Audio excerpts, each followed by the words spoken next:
Hello and welcome to the Cross the Bear podcast in conjunction with Free Thinking Ministries. I'm Phil Bear, your host, and you'll notice that my name is Ming the Merciless here. Somebody gave me that moniker a few weeks ago because they think that I look like Ming the Merciless from Flash Gordon. So I'm going to use that moniker just for fun, and but I'm actually Phil Bear. I'm not really Ming, and I'm not really merciless. Well, I'm merciless with some Calvinists maybe, but I'm not merciless with them personally. I'm merciless with their ideology. So thanks for joining us, and we're glad that you're here. If you have any questions or comments, be sure and put them in the chat. And please subscribe to this channel. And I also want to encourage you to subscribe to the channel of my guest that I'm going to be bringing on. And my guest is the same guest that I had in part one of this series, and that's Dale Glover. So, hello, Dale. How are you? I'm doing well, thank you. I just got off a 5 hour podcast with debating an atheist on the historical evidence for the resurrection, but it wasn't the typical debate. It was more, does the Bible, the Christian Bible, support evidentialism as the standard, or does it just support blind faith? So yeah, Yeah. some nuance there. Yeah, that's a great topic. Yeah. So, can we see you, or is your camera non-functioning at the moment? Yeah, I'm on a different computer. I've had issues all day, so I'm on a different computer. There's no camera or anything like that. Okay. Well, we miss seeing you, but we understand, and I don't know who "we" is when I say that. Like, Yeah, so, I don't even have my pictures of Jerusalem to put up on this thing. So oh, okay, gotcha. Well, I like your picture of Jerusalem. Like, it kind of makes me feel like you're just frozen in time in Jerusalem. That you're just always there. You're ever present in Jerusalem, and it's kind of a comforting thought for me. So, yeah, yeah. Well, you'll have to do without it this time, but next time I promise. yep. Okay, sounds good. I'll hold you to that promise. Well, I don't remember how long ago it was, maybe a week and a half ago, that you and I did our podcast on open theism, and the open theists that are friends of mine, Warren McGrew being the main one, they posted a response to our first video, and Warren McGrew is an open theist, and I just want to say a couple things at the outset, and that is that I I consider Warren a great friend. I have tons of admiration and respect for Warren. I believe in what he's doing as far as the other theological principles are concerned, besides open theism. And he's had me on his show several times when we've been talking about my book, Calvin's Desperation, and so on.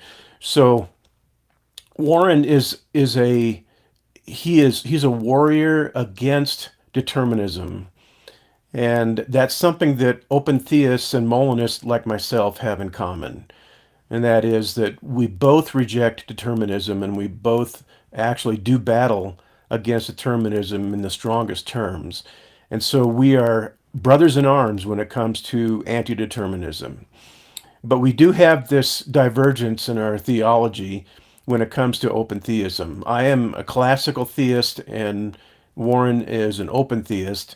And so we will have that pushback against each other in that sense, but I don't want anyone to construe that as thinking that Warren and I are not great friends, that we don't love each other and respect each other. We actually do.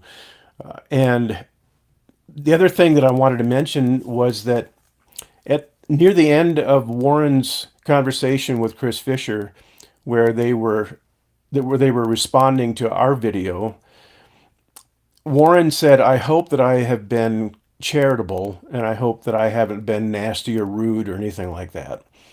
And so, not long after that broadcast, I texted Warren and I told him that I don't think he could have been more charitable if he tried.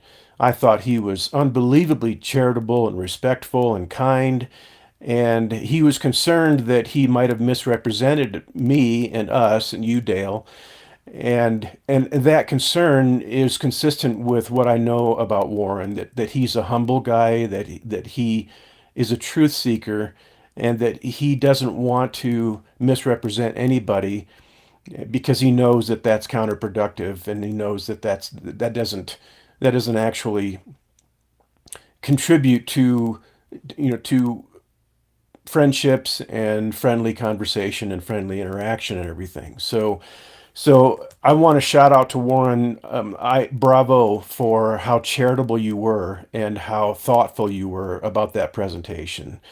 And so I wanted to just get that out of the way right up front, because I don't want anyone to think that we are enemies.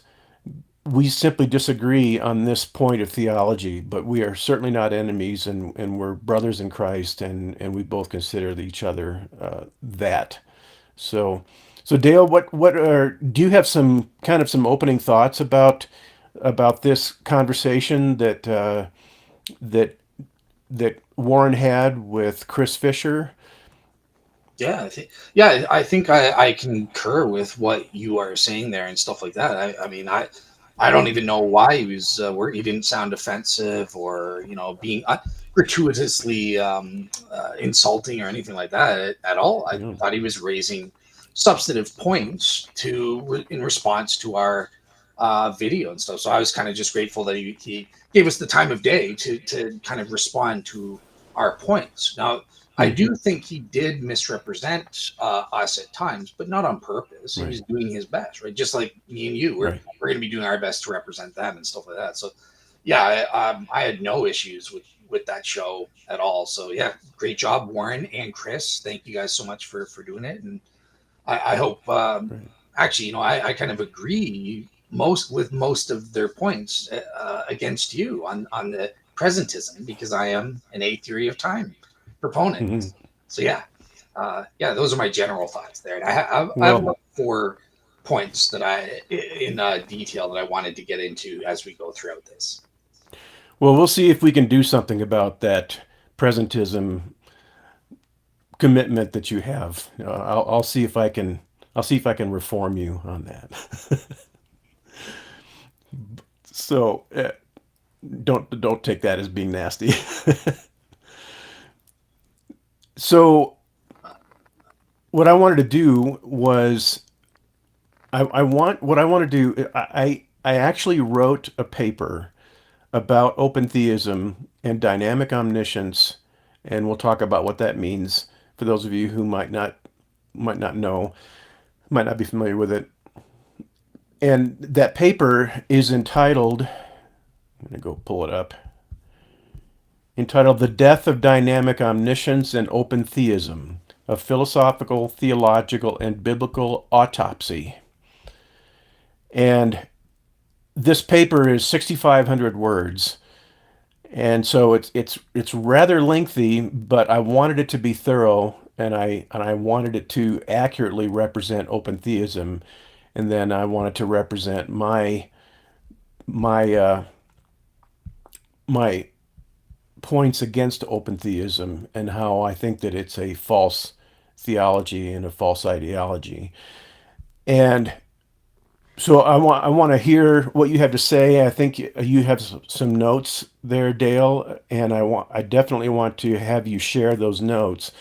But before we do that, what I want to do is if everybody will indulge me, I would like to read the introduction to this paper that I wrote.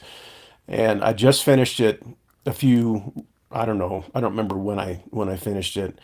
But what got me started in in this whole issue was last fall I was asked to speak at a church in Denver, which is, I live in Colorado and I'm up in the mountains in Evergreen, and I was asked to speak at a church in Denver called Agape Christian, or see, Agape Kingdom Fellowship, or I think that's what it is. A-K, Agape Kingdom. I think it's Agape Kingdom Fellowship. I could look that up, and I may be wrong about that. But the pastor of that church is a guy named Will Duffy, and so he asked me to come speak at their church, and I believe that that church is populated with mostly open theists. So I think we could fairly call it an open theist church because Will Duffy's an open theist, and a lot of the people who attend there are also open theists. And but they asked me to come and speak and share my thoughts on open theism from the perspective of a classical theist, which is what I am. And I laid out my biblical case against open theism and dynamic omniscience and so on.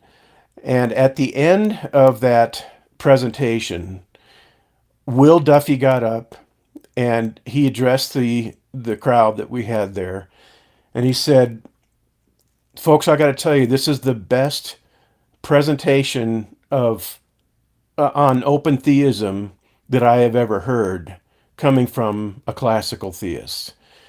And the reason I share that is not because I want to toot my own horn and not because of ego or anything like that. The reason I'm saying that is because I think that that was an indicator that I am not misrepresenting or misunderstanding open theism, because I think if I was, I think Will would have been able to simply pop up and immediately tell me, "Well, Phil, that was a good presentation, but I don't think you understand open theism accurately, and so let me give you some corrections about what open theism really is." He didn't do that. He actually confirmed that I do have a an accurate working understanding of what open theism is and what its implications are. So when when Warren and Chris gave their presentation, they objected to one of the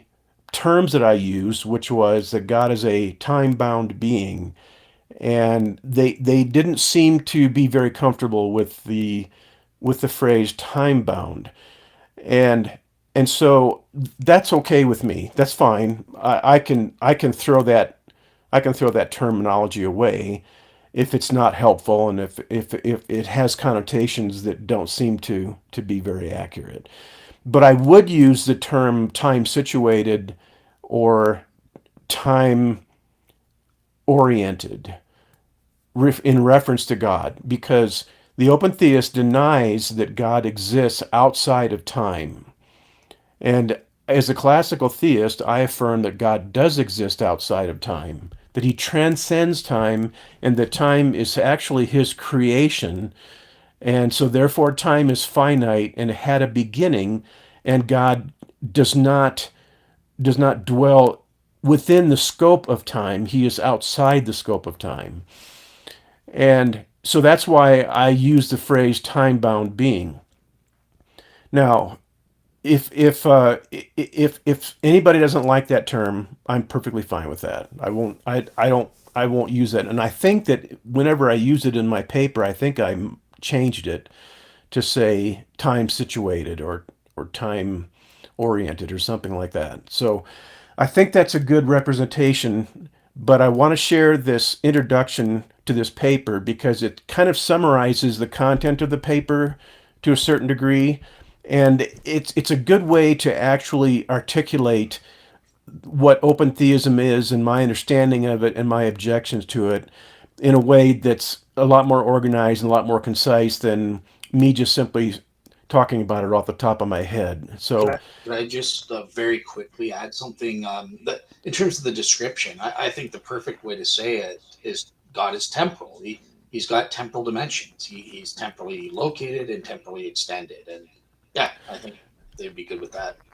yeah, well, and that's true, but if we say God is temporal or temporally located, that doesn't necessarily preclude the idea that he also transcends time, that God is both temporally located and temporally transcendent. And so that's a great way to put it, but I just want to make sure that everybody understands, because I affirm that God is temporally located. I affirm that God is a temporal being, But the reason that I affirm that is because God has the ability in his omnipotence to actually operate and function and relate to human beings within the scope of time. So I don't deny that. So if we just say that God is a temporal being, that doesn't really distinguish either one of our positions, because both of us affirm that God is a temporal being because he chooses to be. And on open theism, he's a temporal being because he has no choice, because that's his essential nature. He's a temporal being. So I don't know if that clarification helps or not, but Yeah, fair. Yeah, fair enough. So I was mistaken. I thought Warren was kind of slightly strawmanning you by saying when you mentioned time bound, you had more to it, but it looks like you do. So okay, fair enough. I was mistaken there. yeah, I'm not really sure what the reason that Warren had an objection to that phrase was. And but apparently there are some connotations to the term time bound that the open theist and Warren in particular doesn't like. And again, I don't mind. C.S. Lewis said, if you find some some terminology unhelpful, then drop it. And so I like that approach. So let me go ahead and read this introduction, because I think it'll be helpful in trying to frame this conversation. And I really should have read it when we first did our first video, but I didn't have the presence of mind to do that. But I think it's going to be helpful. I think it's going to be a little bit more articulate than what I am just going to say off the top of my head. So if you'll indulge me, I want to go through this introduction. Sounds good. I consider open theists good friends, brothers, and sincere disciples of Christ. My admiration for them is not trivial. I stand with them on a great many issues and theological principles. But there is a rhetorical seduction embedded in their advocacy for dynamic omniscience, a term which, at first glance, promises theological sophistication, relational richness, and philosophical depth. They adorn this position with Greek etymology, appeals to presentist metaphysics, and stylize this rejection of classical theism as a recovery of a more biblical and relational deity. But beneath their gilded veneer lies profound epistemic poverty. The God of open theism, the God the open theist describes, is not omniscient in any meaningful sense. He is epistemically limited, metaphysically mutable, and cognitively subordinate to the very creation he is said to sovereignly govern. The open theist God does not know the future, he forecasts it. He does not declare the end from the beginning, he deduces it. He does not speak because he knows all things. He speaks based on calculated probabilistic assessments conditioned by the character and intentions of finite creatures. This is not omniscience. It is strategic inference masquerading as divine knowledge. The open theist's entire framework hinges on the idea that God's knowledge is dynamic because the future is ontologically open. Future tense propositions in this system are not yet true and therefore cannot be known. What God knows are present facts, creaturely intentions, habits, tendencies, and from these he extrapolates what is likely to occur. This is not the God of Scripture. This is not foreknowledge. This is exalted estimation.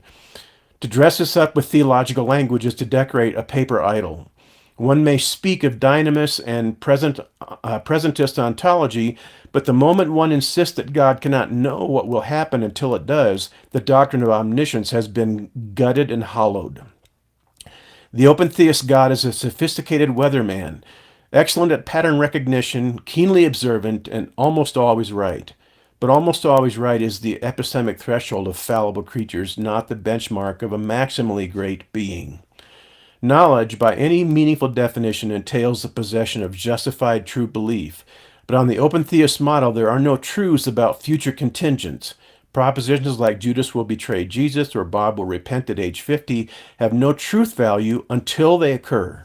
Therefore, they cannot be believed by God and certainly not known. All God can do is forecast, an act of inference, not cognition. What this reduces to is a form of subcognitive projection. The deity of dynamic omniscience is epistemically suspended in a permanent state of predictive tension, waiting for reality to confirm or falsify his best estimates. This is a tragic diminution of divine majesty. Omniscience collapses into omniperspicacity. God becomes the ultimate psychologist, not the sovereign lord of time and history. To recover from its theological disasters, the open theist engages in rhetorical alchemy. He attempts to retain a vision of divine greatness by redefining it in relational terms. God is maximally great, he argues, because he is maximally responsive, maximally relational, maximally loving. But this is merely the language of compensation. He inflates God's emotional engagement precisely because he has deflated God's epistemic perfection. But the God who waits to find out what his creatures will freely do is not maximally great. He is temporally bound, cognitively contingent, and metaphysically dependent on that which is outside of himself. A God who does not know whether Nineveh will repent is not the God Jonah fled. A God who does not know if Peter will deny him is not the God who spoke in advance with perfect precision. Truly I tell you, this very night before the rooster crows, you will disown me 3 times. This is not relational dynamism, it is theological subversion. And then I just want to cover 2 more paragraphs about dynamic omniscience. At the center of open theism is the assertion that God does not know the future libertarian actions because actions are not yet actual and therefore not yet truth apt. This is a metaphysical move, not merely a theological one. The open theist commits to a form of presentism. Only the present exists, and thus only present tense propositions are properly grounded in reality. All propositions about future free decisions are indeterminate and hence unknowable. Thus, open theists do not deny omniscience by their own definition, they redefine it. God is omniscient in that he knows all that can be known, but not what cannot be known. On this view, the impossibility of foreknowing libertarian choices is not a limit on God, but on logic. As Clark Pinnock puts it, God knows everything it is possible to know, but free decisions are not possible to know ahead of time. Greg Boyd likewise asserts the future is partly settled and partly open. God knows it as such. But this formulation is a shell game. To say that God does not know X, not due to any deficit in himself, but due to a metaphysical fact about the nature of X, is to say that he lacks access to truths. It is no longer a matter of relationality, but of ignorance. Metaphysically necessary ignorance, perhaps, but ignorance nonetheless. This results in a theological model in which God is epistemically dependent on unfolding time. His knowledge grows as the future becomes present. He learns, he discovers, he adjusts, he revises. This is not omniscience, it is sanctified reaction. So that's the opening paragraphs of this paper that I wrote. Uh, And so you can give me a little bit of feedback on that and tell me what you think of it, and then we can start to cover some of the points that were made in our video, and then also in the video that Warren and Chris actually live streamed. So yeah. So give my opening. You're saying like my points. You're saying. well, you can address the opening paragraphs of my paper, or you can just address your points, or do both, whatever you prefer. Okay. Okay. So yeah. So first of all, just want to. So hey, Jack and Angel Brother and Hudson. So today's topic, if you're on my channel, it's a bit out of order because I didn't post up. Me and Phil did an original show on the topic of open theism and why we think that's false. So we're both Molinists, and the Idol Killer, Warren McGrew and Chris Fisher did a response to that video. So this is the third video in the series. Me and Phil are kind of responding to Warren McGrew's take on our original video. So that's the topic for today. And yes, Angel Brother, I am the man. Uh, so with that said, I'll get straight into. So in terms of the substantive points, yeah, I had about 4 points that I got from Warren, which kind of are consistent with what Phil is saying and kind of not. So here's one thing where I think Phil is totally wrong. And I did confirm this, right? So it's this issue of what is presentism or the A theory of time. And Warren and them confirmed that, yeah, it's what I learned in the philosophy of time, the secular philosophy, they are synonymous, right? So it just entails that only the present exists. The past does not ontologically exist. It's gone. The future does not ontologically exist. It's yet to be. But that doesn't mean that they lack a grounding for it, because with respect to the future, God can at least know some future tense facts on a probabilistic basis based on the evidence that exists in the present. And I would also say, so Phil, it's the same with the past. Only, yeah, God has 100% knowledge based on his memory that exists in the present, or any evidence that exists in the present. So that was something that I think they're right on, assuming the A theory of time is correct. Something that Phil is absolutely correct on, and they are wrong about, that perhaps we'll get to in the discussion, is with respect to the biblical data. I think Phil mentions our arguments about prophecies and all that stuff, but there is proof, I would say, with respect to God's eternality. I think there's Bible verses that support him being temporal, but there's also support for God being timeless. Jude chapter Right. 25 suggests he's created before time. And, that's not logically prior to time kind of thing, right? So that's another thing I think Warren and Chris totally got wrong. The third point that I think we should get into is with respect to God's sovereignty, and God being this maximally great being. Is it really maximally great to be an open theist, or to be a God that doesn't know with 100% knowledge all the future things? Well, in that case, how could salvation history be guaranteed in a way? How do we know that God is a maximally great being? Maybe if Jesus was sacrificed in a pink tutu, in that world, more free will souls could have been saved versus this one where he was crucified, or maybe a world where Jesus was crucified in the year 35 AD instead of 30 AD. More souls, free will souls, would have chosen to be saved. So there's no. Oh no, am I still there? Yep. Yep. You're still here. There's no guarantee on open theism that God is a maximum great being, and that this is the best of all possible worlds where the maximum number of free will creatures get saved. So I think that's a huge problem with open theism. And then the fourth and final thing had to do with, I think, their criticism of me based on knowledge. So Chris said that I was presupposing a certain definition of knowledge. And it's not a justified true belief, but for me, it's a warranted true belief. That's my definition. But I would just say, Plantiga. Alvin Plantinga, yep, I think Yeah. he's got it. But and I think Chris, he would more go for this, knowledge as being basic in itself. So this knowledge first epistemology, rather than knowledge being made up of certain components, including propositions. But I'm going to be totally countering that. I think that my definition of knowledge is warranted, but regardless of the definition, I think that's kind of irrelevant to the point. That the point is there is knowledge of these future contingents, however you define it.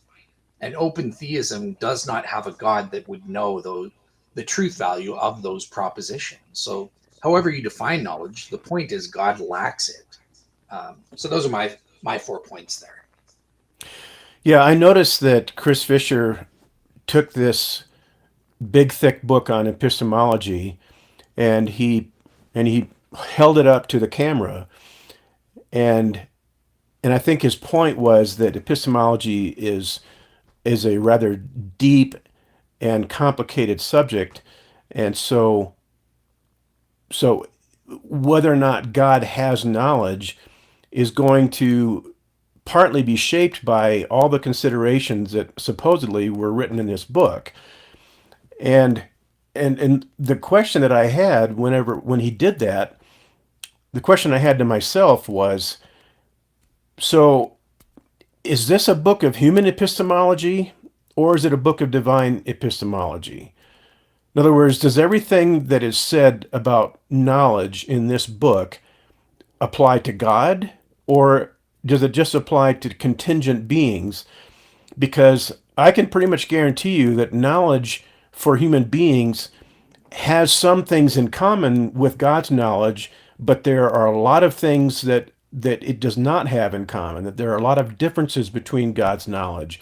And this is borne out by Scripture. The Scripture says that His ways are higher than our ways, and that His I, I think it's a reference to that His knowledge is higher than our knowledge, His wisdom is higher than our wisdom, and so on. So I'm not sure how productive it is to hold up a book on epistemology in front of the camera for a video like that, because I, I I would like to know whether or not there is content in that book that speaks of God's epistemology and speaks of how God knows. And so it just didn't seem to be very productive for me, to be real honest with you. So, and what do you have any comments about that, Dale? I do, yeah. I'm in your view. Then, when you say God's knowledge is higher, I would agree with that in the sense that, yeah, look, God has complete, exhaustive knowledge in the sense that He knows all true propositions and stuff like that. He also has experiential knowledge. He doesn't have all experiential knowledge. That would be logically contradictory and impossible. But when you say higher, it almost sounded like you were saying like it's a different thing. Like for me, I would say no, it's the same. Like when God has propositional knowledge, it's a warranted true belief on His part, and He holds all of His beliefs in warranted true beliefs in the 100% degree. Whereas we as humans, we have warranted true beliefs, some of higher degrees, others lower degrees, but the knowledge itself is the same thing in terms of what it is. Are you saying you think God's knowledge is different? Like it's not a warranted true belief, or Well, no, I don't think it's a warranted true belief, because I don't subscribe to the theory of warranted true belief. So I don't subscribe to Alvin Plantinga's model of warranted true belief. I subscribe to the classical view of knowledge, which is justified true belief. And justified true belief and warranted true belief are not the same thing. And the other aspect of that is that I think that, like I said before, I tried to make this clear, and maybe I wasn't very clear on it, but there are things in common between knowledge for God and knowledge for human beings. We're made in God's image, and so we are capable of knowing.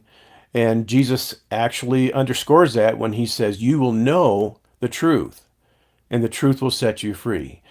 And so God knows, and we know. We both have knowledge, and there are certain fundamental properties of knowledge that I think that are shared between God and man. But I think for God, knowledge is more than what it is for man. And if you want me to be more specific, I would say that for God, knowledge is intrinsic to His nature. But knowledge is not in our knowledge is not intrinsic to our nature, because we're contingent beings. So our knowledge is contingent, and our knowledge is deduced. And so we gain knowledge through rational processes. God does not gain knowledge through rational processes. For us, knowledge is discursive. For us, knowledge is derivative. But for God, knowledge is not derivative, it's not discursive. It is simply a part of His ontological being. And so His knowledge is not contingent, because in classical theism, if an attribute of God is contingent, then that makes God Himself contingent. And there's lots of elaborate arguments that try to show that that's true. So for God, knowledge is immediate and intrinsic, and for us, knowledge is not immediate. It is inferential, and it is derivative. It's reactive awareness for us. It is not reactive awareness for God. God simply knows, period. And how He knows that, I think we would say that it's grounded in His nature. And we're going to have a hard time explaining that in any exhaustive way. But I think that that's something that we can specify as a fundamental difference between God's knowledge and our knowledge. So tell me if that scratches where you itch. it does. Yeah, I for the most part, I'm totally on board with what you're saying. Look, God, all of God's knowledge is properly basic. It's immediate in that way. Whereas for human beings, we have some knowledge that's properly basic. That I know 1 + 1 = 2 in exactly the same way God does, in the 100% degree as well. But there are other times where our knowledge is not. We need to infer it on the basis of derivative knowledge, and God doesn't have that. So I'm totally on board with what you're saying. Thanks for clarifying that. Okay. And then Hudson says, what do you mean by transcending time? What can God do in your view, Phil, by transcending time that the open theist God can't do, being what you have called, the lack of a better word, time bound? So that's a great question, and I this will actually this will help us clarify things. When I say that God transcends time, what I mean is that God is outside of time, that God is not only located in time and does not only function within the scope of time, that God ontologically exists outside the scope of time. The time is his creation. Time is a part of the created order and is not intrinsic to his own nature. So he created time, and if God created time, then he must have existed. He must have metaphysical existence prior to time and outside of time. And therefore, if if time is God's creation, then time had a beginning because God's creation is not eternal. Only God is eternal. He's the infinite personal God, according to Francis Schaeffer's terminology, which I love. Francis Schaeffer is one of my heroes.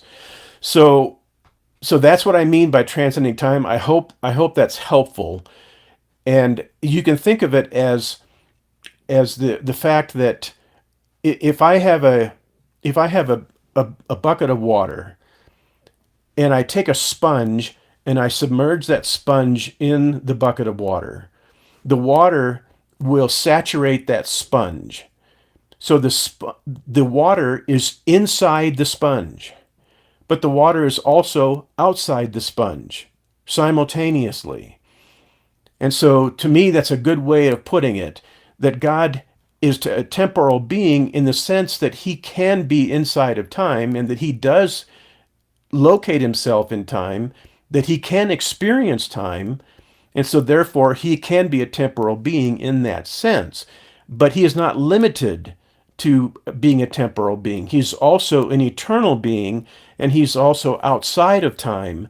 And both of those can be true without any contradiction between the two. So when he says, what can God do in your view, Phil, by transcending time that the open theist God can't do? And the answer to that is that what God can do in transcending time is that he can view or see, so to speak, all of history in a single moment.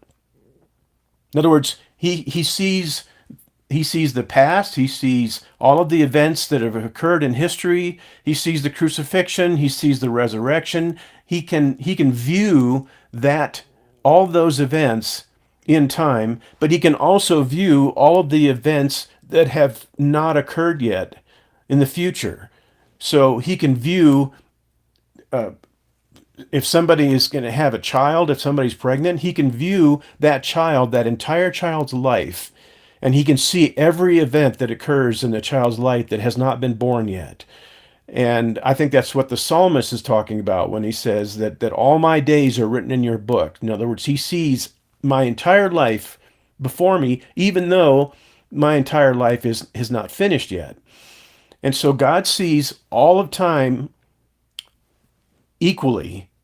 Now, that doesn't mean that everything in time is equally happening.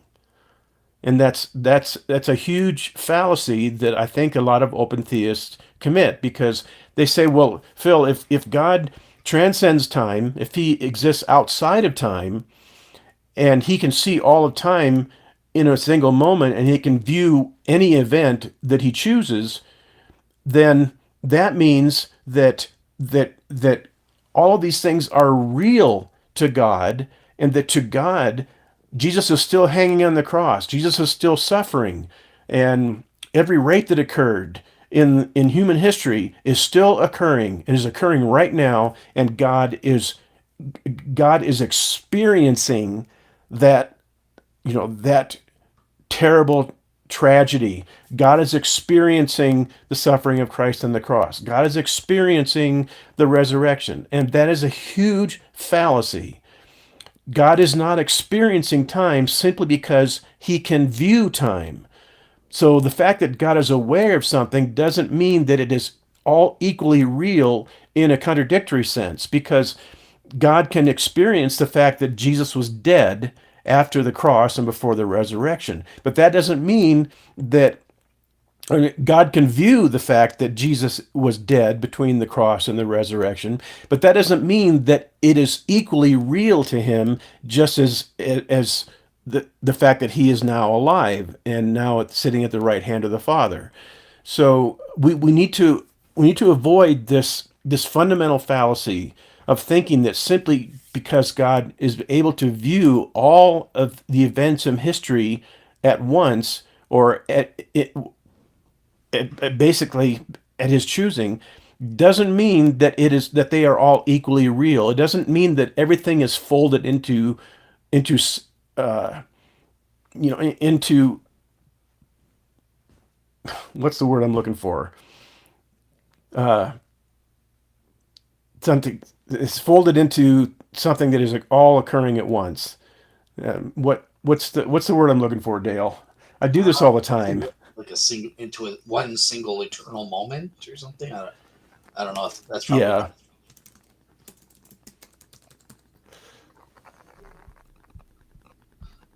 Yeah. While you're Uh, look, oh, go ahead.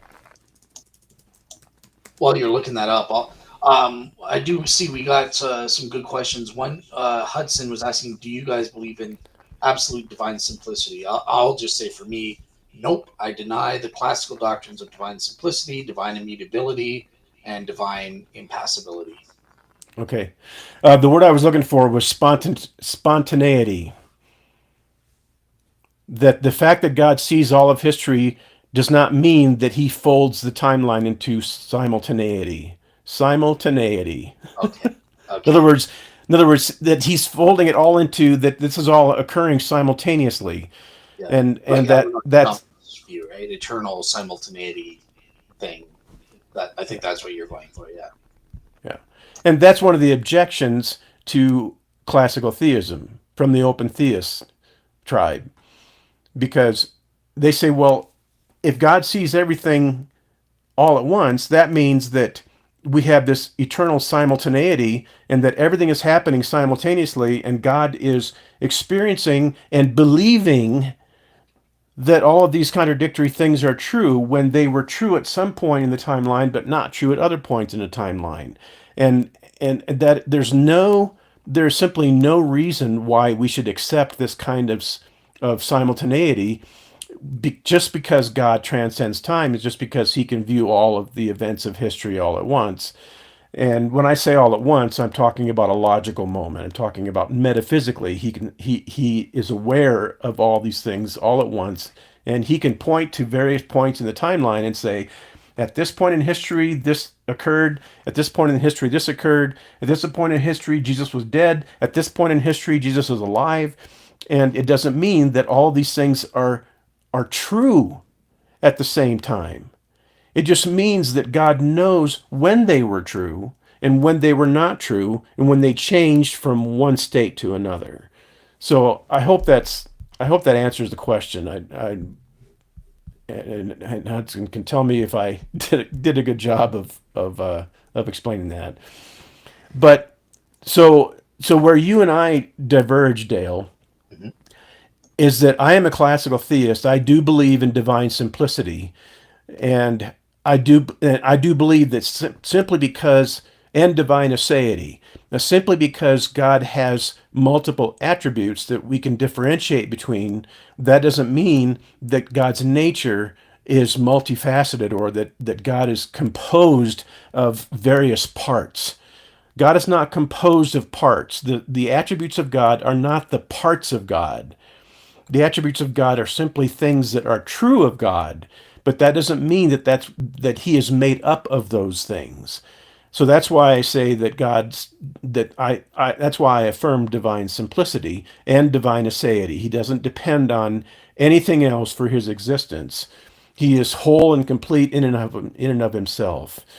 And I affirm divine aseity as well. So yeah, I do affirm okay, that. okay, all right, great. Well, and what I want to do is I don't want to get involved in the chat just right yet because there's so many things that I want to talk about.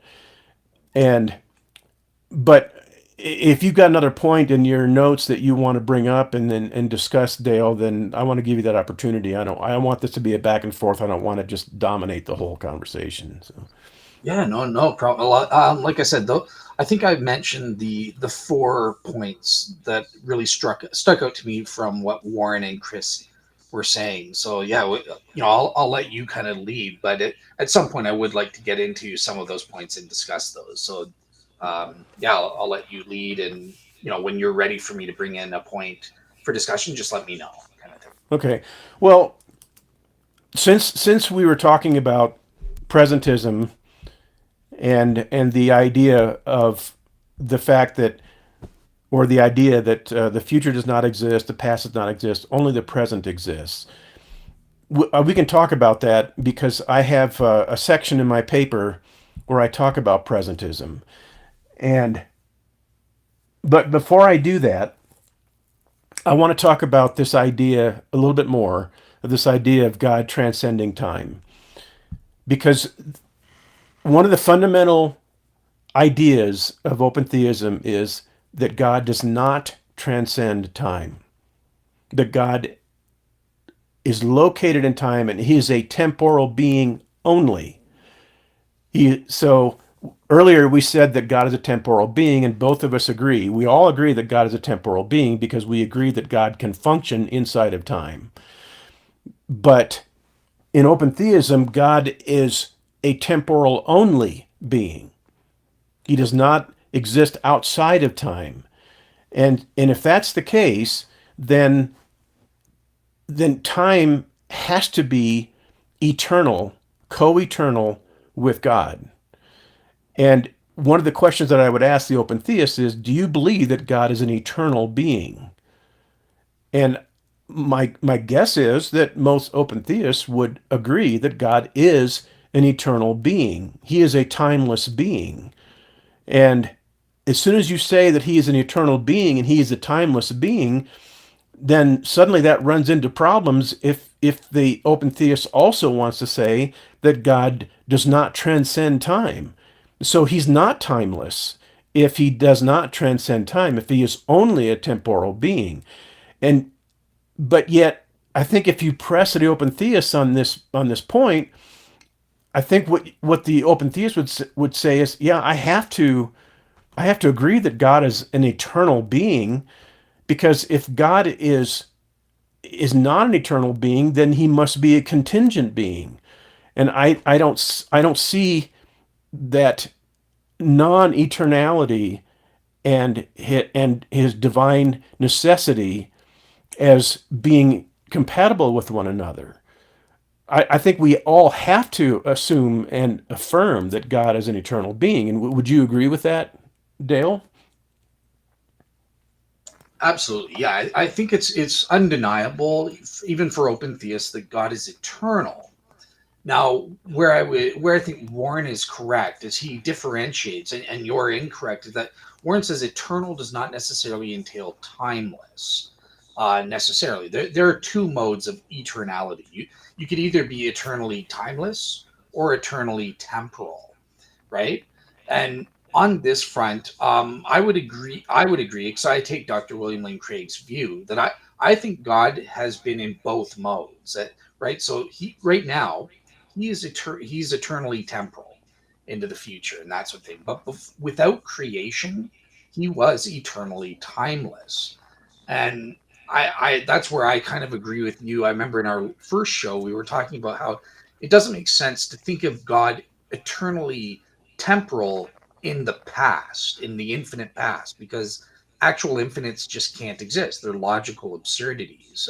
there can only be at best potential infinite. So it makes sense to say God is eternally temporal into the future as a potentially infinite series of one temporal moment after another. It doesn't make sense to say that about the past. And so you are necessitated to say that, well, God is either he's either eternally timeless and just never becomes temporal, as you and or both, as you say, Phil, or the William Lane Craig view. He was eternally timeless without creation, and then with creation, he's now eternally temporal into the future as a potential infinite. So, Okay. um, Well, yeah, I see that as a profound contradiction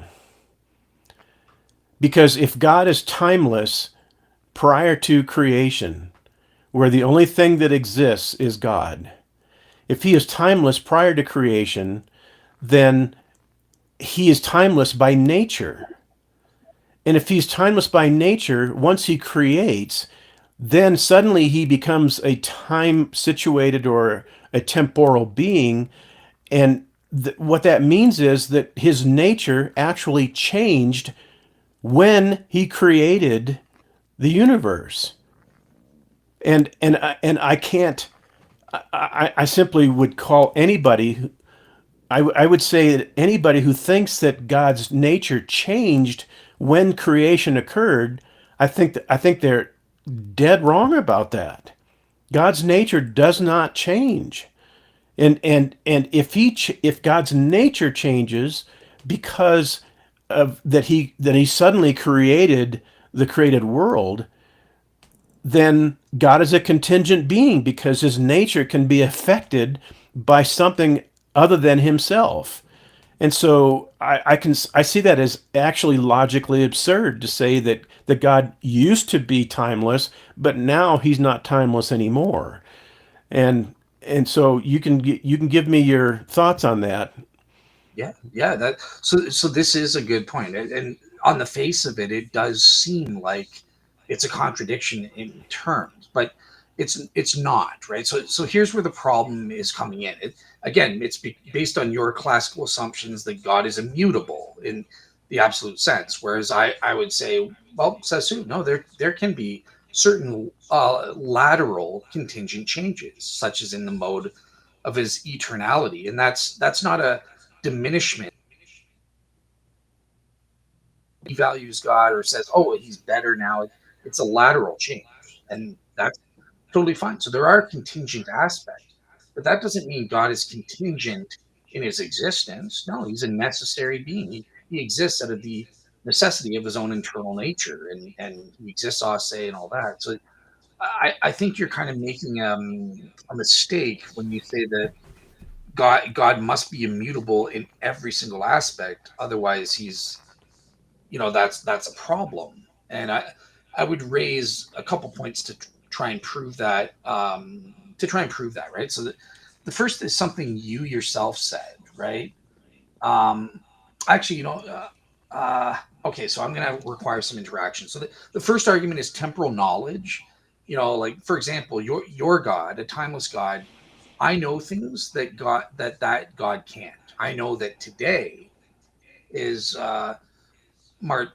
May 5th, 31st, 2025. I don't think your God can know that, and I'll explain why in a second. Also, Okay. you mentioned that your not your God. Sorry, I didn't mean it that way, but I mean your understanding of God is that I didn't mean it I that get way. it. I get it. Uh, No, don't worry about it. I get it. Awesome. So you were saying, look, God does. He doesn't necessarily have all experiential knowledge of every temporal moment, despite the fact that he can observe all of time itself. But I would say that just by that, you've just admitted God is temporal, because even just observing, that's an experiential relation that's giving God experiential knowledge, and it's in temporal succession. If you're saying he doesn't have all of Okay. this in a single eternal simultaneity moment, then you're saying there isn't a succession, right? At one time, he's experiencing the fullness of the resurrection. At a later time, he's experiencing the fullness of that moment and just observing the resurrection in 30 AD. But Yeah, that's not an accurate representation of my systematic. okay, so here's what will clear it up then. So I admit my thing is kind of assuming something that you believe in the B theory of time. So take God out of it. Forget God. Obviously, we you believe creation is temporal. Time exists, right? Hmm. Okay. Now, what's the nature of that time? Is it a theory of time? Obviously, you deny that. The tense theory of time, tense isn't real. So you do believe in a B theory of time. It's Not tense. necessarily. Okay. My theory of time has some things in common with the B theory of time, but I don't subscribe to the B theory of time in its totality. Okay, so I would I guess before we can even look at God, yeah, like we would need to understand like what exactly is your view of creation? What is the temporal nature of creation? Because that's what I'm not understanding properly. That God, that a timeless God created a world, a universe, whatever you want to call it, that he produced and created creation, and creation is made up of space, time, and matter, and that those three things have specific relationships with each other.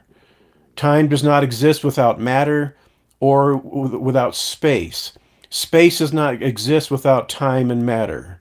And matter does not exist without time and space. So those three things are absolutely coupled with each other. And I shouldn't say coupled because coupled implies two, and I'm talking about three things. But those three things are melded together. They are all interdependent as far as their existence is concerned. And so time had a beginning in my theory of time, in my theory of creation, and that the beginning of time coincided with the beginning of space and the beginning of matter. And that space, time, and matter are the three main components metaphysically of creation. And that prior to creation, space did not exist, matter did not exist, and time did not exist. So God created those things when he created the creation. and and prior to creation, metaphysically prior to creation, there's no such thing as time, there's no such thing as matter, there's no such thing as space. All those things are part of contingent creation. And so I believe that time is a temporal category, that it does progress, it does move forward, that there is a playhead, so to speak, where time is moving from the future to the past constantly, and in a constant motion, constant forward progression. And so, therefore, we can have tensed propositions. Before, we can have after, we can have during, we can have now, we can have then. And so, if that's the case, then God has to exist outside of time eternally. And so his timeless nature speaks to the fact that that is who and what God is and was metaphysically prior to creation. And if that's the case, then time had a beginning, and I would deny that the possibility that time does not have a beginning, that time stretches back to an infinite past. And I can come up with the argument for the idea that time had a beginning, because I think there's both biblical support for it, and there's also philosophical and logical support for it. Because a time stretching back to an infinite past is logically absurd, Yep. and is self-defeating. And so that's why I wanted to go through this idea of time not being eternal, but God is eternal, and God is timeless, and time is not timeless. So when we say God is temporal, what I mean by that is that God can function in time, and he can relate to his creation in time, and he can share the reality of time with creation because he's omnipotent. If he couldn't do that, he wouldn't be omnipotent. But the fact that God can share the reality of time with creation doesn't mean that he is limited in within the scope of time, and that he doesn't also exist outside of time and above time, so that he can see all of history in his eternal awareness. So, so I think where we're having this misunderstanding is that the idea of that God being temporal, that is not a description of his nature. That's a description of his functionality, so to speak. In other words, what is God like, and how does God do things? Those are two separate questions. And the fact that God does things temporally does not change his nature as an atemporal eternal being. Does that help? Uh, yeah. So let me start here. So yeah, I totally agree with what you're saying against the open theist, right? I'm with you about it's the impossibility of an infinite temporal past, and therefore there must be some point where God is timeless, and or God just is timeless, period, or something like that. That's an aspect of God. That's a mode of God's eternality. So I'm with you about that, right? The open theists are totally wrong. I on that. Now, in terms of the functionality aspect, now this was something I thought about because in our first show, I was disagreeing with you, and I was saying, look, what you're saying is just contradictory unless you're saying they're both true in different senses, and that's where you brought in, well, he's temporal in his functionality, but he's timeless ultimately in his nature, in his ontological, metaphysical nature. Now, I thought about that. I thought that was a decent answer, deserving of consideration. But as I thought about it, though, I do think that, look, if he's functionally temporal, then he is. That does entail that his ontological nature is experiencing temporal succession. Just because in order to function, that's a relation. That's a change in relation. So unless you're saying that God is, like timelessly, he's in this eternal simultaneity of functionality where he's experiencing these functional relations all at once from all periods of time. But that's something you denied when you said no, God doesn't experience this eternal simultaneity. So that's where I don't think your theory works. You can't appeal to functional stuff because you're appealing to a temporal succession of functional relations he's engaging in with creation. So actually, your God, not a pagan thing, but your understanding of God is temporal. If you go for these functional successions. Yeah, well, I would tweak that a little bit, and I would say that, and I don't want to get too hung up on this because there's a whole lot of things that we want to cover today, but I would say that God has awareness of the temporal nature of time, and that he can actually participate in the temporal reality of creation with his creatures, and so that he can share that metaphysical reality of temporal reality. In other words, he can share the metaphysical reality of time as a progression from past to future. And if he couldn't do that, then that would severely bruise his maximal greatness, and it would severely bruise his omnipotence.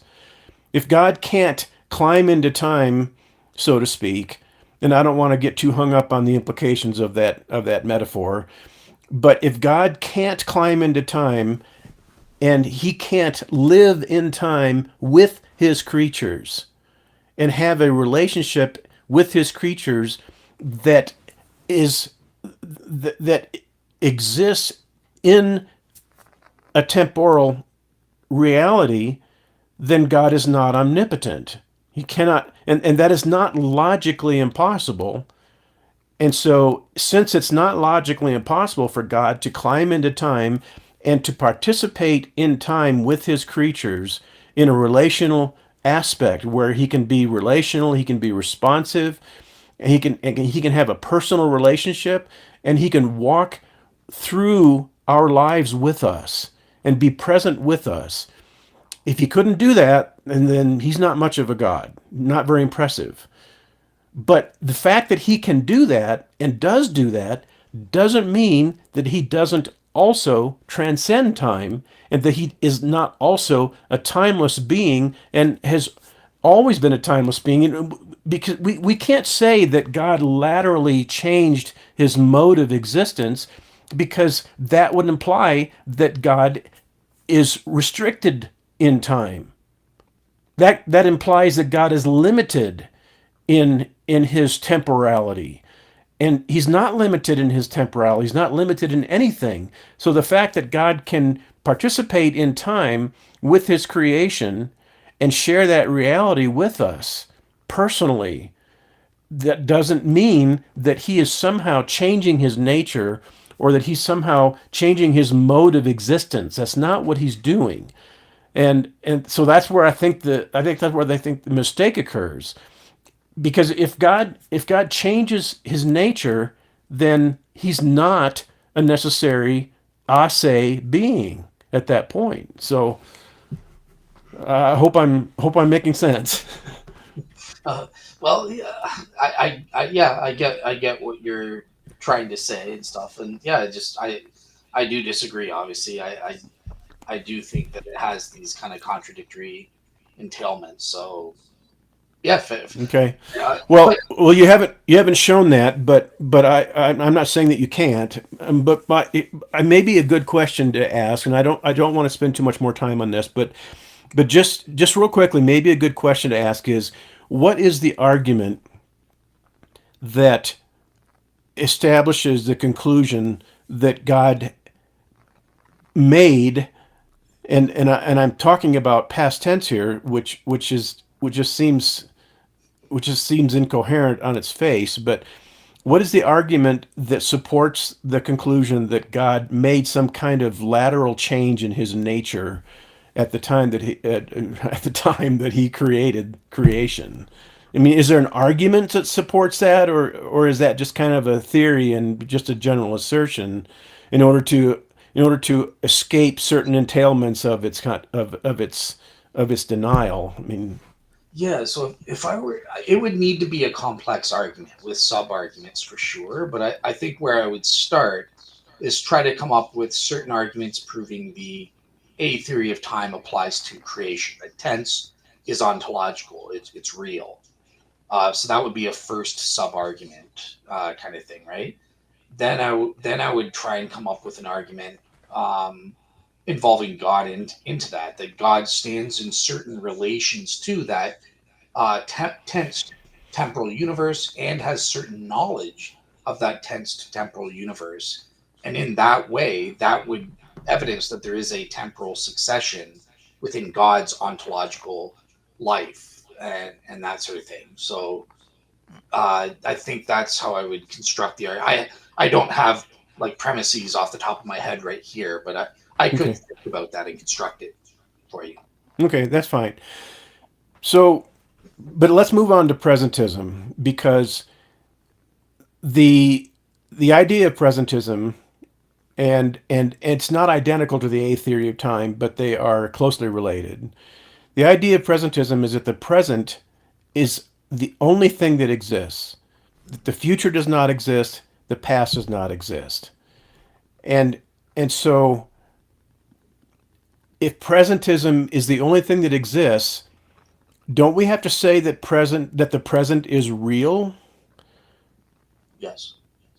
Okay. So the present is real, the past is not real. It used to be real because it used to be the present. And the future is not real because the future has yet to be for us, for contingent beings. Now, I deny that the future does not exist in the sense that God is aware of what occurs in the future, and therefore there is some kind of truth maker for the future actually existing. And I think you are on board with that, right, Yeah, Dale? yeah, Okay, okay, yeah. Okay. okay. So you okay? But during the conversation between Warren and Chris says time is not a thing. Yeah, Time is not something that has any kind of measurable quality to it. And what he's essentially saying, if I understand this correctly, and I could be misunderstanding what Chris said, and if I am, then I apologize, and I would like to have some clarification. But my sense when Chris said time is not a thing, what I'm hearing is time is not real. But has a commitment to the the the the idea, the concept of presentism, and yet in which case the present is the only thing that's real. Well, the present is still a temporal category, is it not? And doesn't the present move forward? And so the present moment is constantly moving into the future. And so the future moments are constantly becoming present moments. And then they're disappearing into the past and they're not real anymore. They don't exist anymore. But if Chris is going to hold to that kind of idea of presentism has to progress. It can't be static. It can't the present moment can't simply remain static and never move. The present moment still has to move forward. And so the present moment is still a temporal category, which affirms that time is real. If time is not real, then the present is not real. And so there's this massive contradiction between the idea that only the present is real, but time isn't real. yeah. Those things. So yeah, I agree with you that I was kind of confused as to what he was saying. I don't think he's clear here. So like I see that there's two interpretations of what Chris was saying. There's the one that you say, in which case, yeah, I mean it's just hopelessly contradictory and is incoherent. Or if I'm trying to steelman him, maybe what he was trying to say was that there's a distinction between absolute time and then like the measures of time. So what is time? Or sorry, not measures of time. What is time? It's as Warren defined it. It's like change. It's succession. So it's the things changing is what time is. It's not like time is its own substance that exists in and of itself. That was the second way that I think he might have been meaning that like time's not, it doesn't exist in as though it's its own thing. It's just like change or things Well, changing. he said that time cannot be measured, Yeah, I didn't get and that. he said the idea of measuring time to him is meaningless and incoherent. But I think that when Warren said that the definition of time is change, Mhm. I see that as equally incoherent because things change. They change over time. I change. So does that mean that I'm time? Am I time simply because I change? So I think this definition it lacks any kind of meaningful coherence. To say that time is simply change is I think is a category mistake because things change, contingent beings change, contingent objects change, contingent reference in the universe, they change. Planets change and stars change and various natural objects, biological life, all these things change, but that doesn't mean that those things are all time because the fact that they change requires time. It's not the definition of time. Things change within the scope of time and within the reality, the metaphysical reality of time, and time allows things to change because they change as they pass through the progression and the sequence of time. And so I just really can't get on board with this idea, this overly simplistic idea that time is just simply change. And maybe it's just change in a metaphysical or an abstract sense. But Yeah. again, but again, I don't see how that can be a definition of time. I think that's something that time can can provide for us. Time can enable change to occur, but that doesn't mean that change is the definition of time. So uh, you can tell me what you think of that. So I tend to agree with them. I hate. I'm sorry. I'm such a terrible partner. Like I keep. Uh, yeah. Like this is how William Lane Craig does it, right? And when I took my metaphysics course, even secular philosophers do think of it this absolute time this way, and I argued it goes back to Plato actually. This distinction between measuring time. I don't think Chris. No, of course we can measure time. I don't know what he means by that.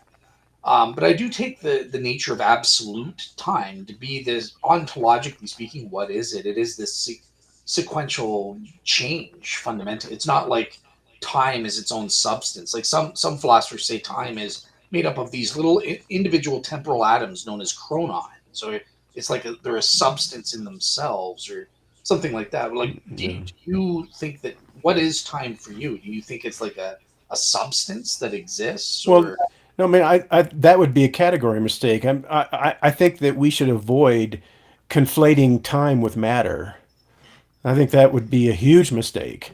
good point? Time and matter are not identical. Time is not matter, and matter is not time. So time is not made up of matter the way light is made up of photons, for example. So, but So I, what but is I time for you then? Like pardon me. like what is time then? If it's not change in this metaphysical sense, and it's not chronons or something like that, like do you have a notion as to what it is? Or No, okay, fair enough. I think that human beings have an intuitive understanding of what time is in a very fundamental and abstract sense. But I don't think it's possible for human beings to define time. So I have no definition of time. All I can do is describe the properties of time. I think we can say that time progresses, that there is a forward momentum, there's a forward progression of time, that it's not static. It doesn't just simply sit there and doesn't move. I think it does move. There is a progression. There is a temporal category when we talk about time. And when we say time, that the present exists, we can say that the present is constantly moving forward. But how that happens and what the actual metaphysical nature of that is, I don't think we can define it. I don't think we can even understand it fully enough to the point where we could actually come up with some kind of definitive definition of time. So so when you look up time in the dictionary, I think what you're getting is descriptions of time. And the main description of time is that it moves forward and that therefore it had to have a beginning. Anything that progresses had a beginning. Anything that progresses is not eternal, is not infinite, because whatever is infinite cannot progress. If it can progress, it can be added to, and you cannot add to infinity. Therefore, time is finite because it progresses. And that's an automatic. This is philosophy 101. I learned this the first day of my philosophy classes when I majored in philosophy at the University of Iowa. This is day one in class. Whatever is infinite does not progress. Because if something progresses, it's not infinite. If it's infinite, it doesn't progress. And if time progresses, then it logically follows necessarily that it is finite. If it is finite, it had a beginning. If it had a beginning, then it was created. Anything that had a beginning had to have been created. And so, therefore, if time had a beginning and it was therefore created, which is all logically necessary, it follows that God created time. The time is a part of creation. And if that's the case, it follows also that God is outside of time, so to speak, that he transcends time, and that he is a timeless being, and he sits above time and sits above history, and he sees all of history in one timeline, and he can identify what occurred at various times in history, and that there is an actual playhead. It is Sunday or Saturday, May 31st, 2025. That is today's date, and that is the playhead. It's 1:22 p.m. in my time in Colorado. And so there is a playhead. There is a current location in time, in history. And God knows where that playhead is, and he sees it progressing from the future to the past. But that doesn't mean that he is constrained by that playhead and by that scope of time. He exists outside of it and above it. And that is logically necessary because time cannot have had a begin, or time cannot be eternal. Time had to have had a beginning. And if it had a beginning, then God created it. If God created it, he is outside of it because God cannot be limited by his own creation. And that's why I say that God transcends time. If that's the case, then presentism is false because the future does exist because God is aware of the future. It just doesn't exist for us. It doesn't exist for us contingent beings because we are time bound beings. We're limited by time. We exist within the scope of time and we cannot escape the scope of time in our earthly life as contingent beings. And so, therefore, there is a playhead. We move through time. We all move through time together, and we can measure time, but it is all a finite creation of God. And therefore, God transcends it. God is outside of it because he cannot be limited by his own creation. All right, I've been rambling a lot here, so I'm going to let you talk. Uh, well, yeah. Look, I agree that God was timeless without creation and that sort of thing. Now you mentioned this thing about progression and stuff. I'm wondering about. Well, there could be obviously William Lane Craig's view is that there is simultaneous causation, and that's how God's timeless and exists beginning at temporally at the beginning Okay, of the can, creation. can I interrupt you real quick? I'm sorry. I apologize. I don't want to be rude, but I need to interrupt you for just a second. When you say time, the God was timeless before creation, as soon as we say God was, suddenly we have fallen into error. I don't think you can say God was because if he's a timeless being, there is no tense for anything related to God. God was not something. God simply is. And so if as soon as we say God was timeless before creation, what we're doing is we're automatically and not necessarily and without knowing it, we're automatically saying that God is intrinsically a temporal being sans creation, without creation. So God, you can't say God was something and God will be something because there is no time sequence with God. There's no tensed proposition when it comes to God. Now, we can say that there are tense propositions if we talk about God sharing the reality of time with us in creation. But that's not what you're saying. What you're saying is that God was timeless before creation, and that is incoherent because there is no time for a timeless being, and so there is no such thing as was. Well, there is on my view because it was 14.8 billion years ago that or 6,000 years ago. You're a young universe creationist, so 6,000 years ago that. Oh, I'm not committed to 6,000 years, Oh, but okay. I get your point. Yeah. Yeah. So on my view, with the A theory of time and the fact that God's temporal, it does make sense. It's not illogical, and it just comes down to this moment of creation where God is both timeless and temporal because of this simultaneous relationship. The instant of creation is the instant time starts, and the instant God is temporal type thing, and then his temporal life begins at that thing, and then progresses, kind of thing, right? So, I guess it all comes down to this notion of simultaneity and simultaneous causation, which I think works, and William Lane Craig provides examples of this working in the real world. But that's the solution, because otherwise, you're totally right. It's just incoherent nonsense to say, well, temporally before 14.8 billion years ago, well, 14.9 billion years ago, God was timeless, and then 14.8, he became temporal. That's illogical, incoherent nonsense. So the only way out of Right. that is through this simultaneity causation answer. Okay. Well, I think Scripture backs up the P theory of time because I think that Titus 1:2 specifically says that time had a beginning and that God did something, or God had, there was a reality in God that existed logically prior to the beginning of time. Now, the Greek word says before, but the word before in the Greek can have multiple meanings. It can mean before in a tensed proposition, or it can mean before as logically prior to or metaphysically prior to.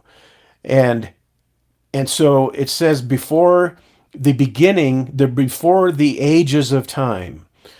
And and the open theist wants to call that, he wants to call that some kind of that God did this a long time ago.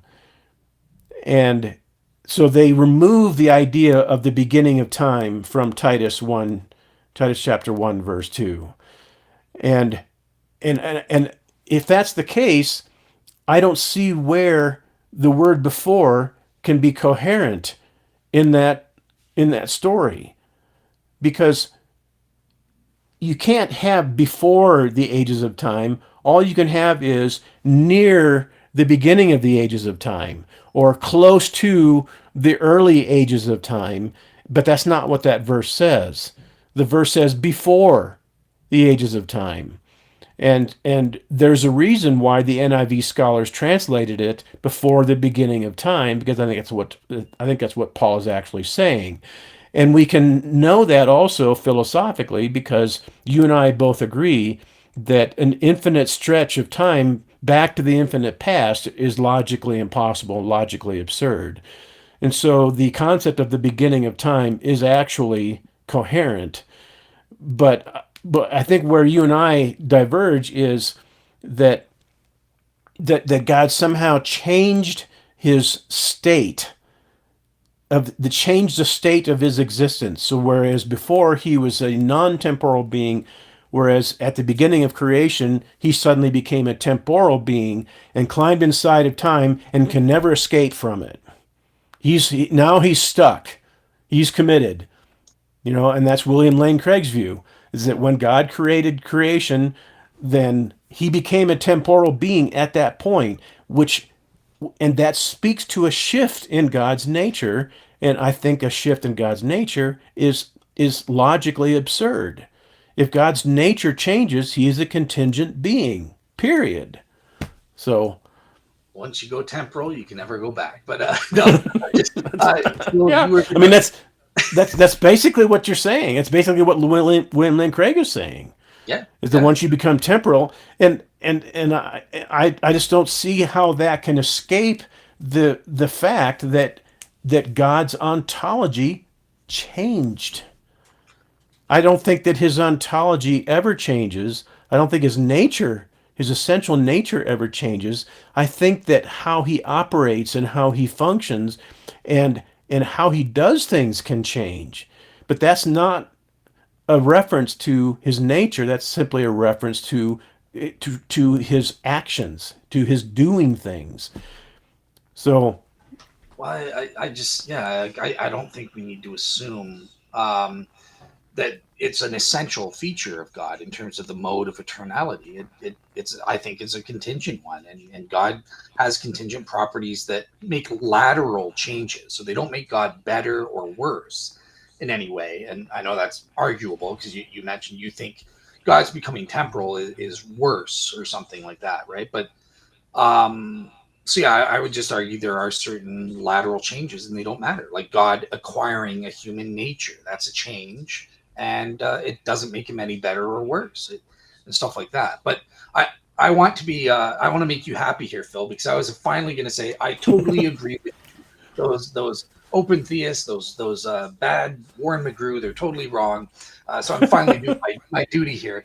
But yeah, the Bible mentions, I think, both. I think it alludes to God's being in time, being temporal, or in your words, functioning within time, and also he's timeless. These verses, before Exactly. this is how they. I think in Revelation there's something too, like the eternity of eternities, or forever and ever, and stuff like that. That I don't know if I'm misremembering that, but there's some kind of verse that speaks of beyond eternity, God being beyond eternity, which I think alludes to his timelessness and stuff. So it's clear, yeah, we both fully agree. The Bible speaks of both of these modes of eternality and apply them to God. It's just how do we put them together? And I take the William Lane Craig approach, and you take the both and approach at this point, kind of thing. But we Okay. agree on the Bible. Well, I want to shift gears real quick, and I want to talk about this idea that the future does not exist and the past does not exist. And my argument here is that if the future is unknowable because it does not exist, then by definition the past is also unknowable because it also does not exist. And but the Bible clearly states that God knows the past perfectly. But under the B theory of time, or sorry, the A theory, and under presentism, God cannot know the past any more than he cannot know the future. And so if the future not if the non-existence of the future means that God can't know it, then the non-existence of the past means that God can't know it also as well. And the pushback that I get from the open theists at that point is, well, God can know the past because of his memory or because of a historical record that he has access to, or that God can know the past because of evidence. I think that was one of the words that was used during that conversation, was that God can know the past because he has evidence that the past existed.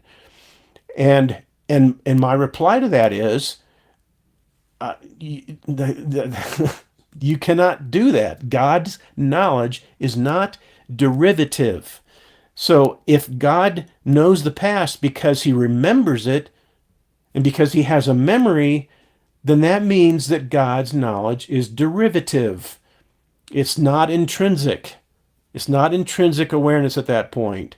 And if that's the case, then what we're doing is we're denying the nature of God and his ability, or his essence of immediate knowledge, that he does not access the way you access a computer, or the way that you access a memory bank. God has no memory. He simply has pure intrinsic knowledge, period.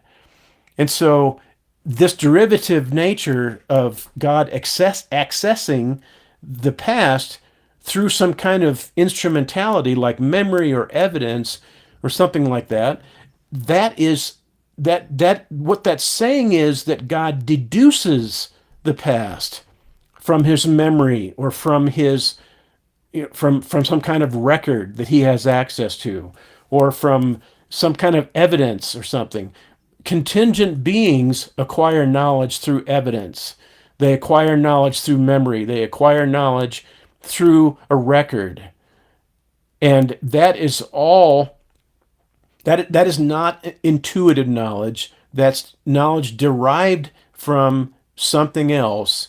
And I can't, if you, as soon as you say that God derives his knowledge from memory, or from something, that God's knowledge is derivative, now God is a contingent being. And I don't know how anyone could ever escape that conclusion.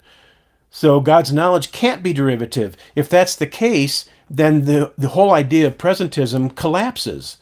Because presentism says that God can't know the future because it doesn't exist, but it denies that God can't know the past because it also doesn't exist. And that's incoherent. The only way to rescue God's knowledge of the past that doesn't exist is through some kind of derivative knowledge, and God does not have derivative knowledge. He doesn't know things because he has evidence. He doesn't, like robot here says, he doesn't need evidence.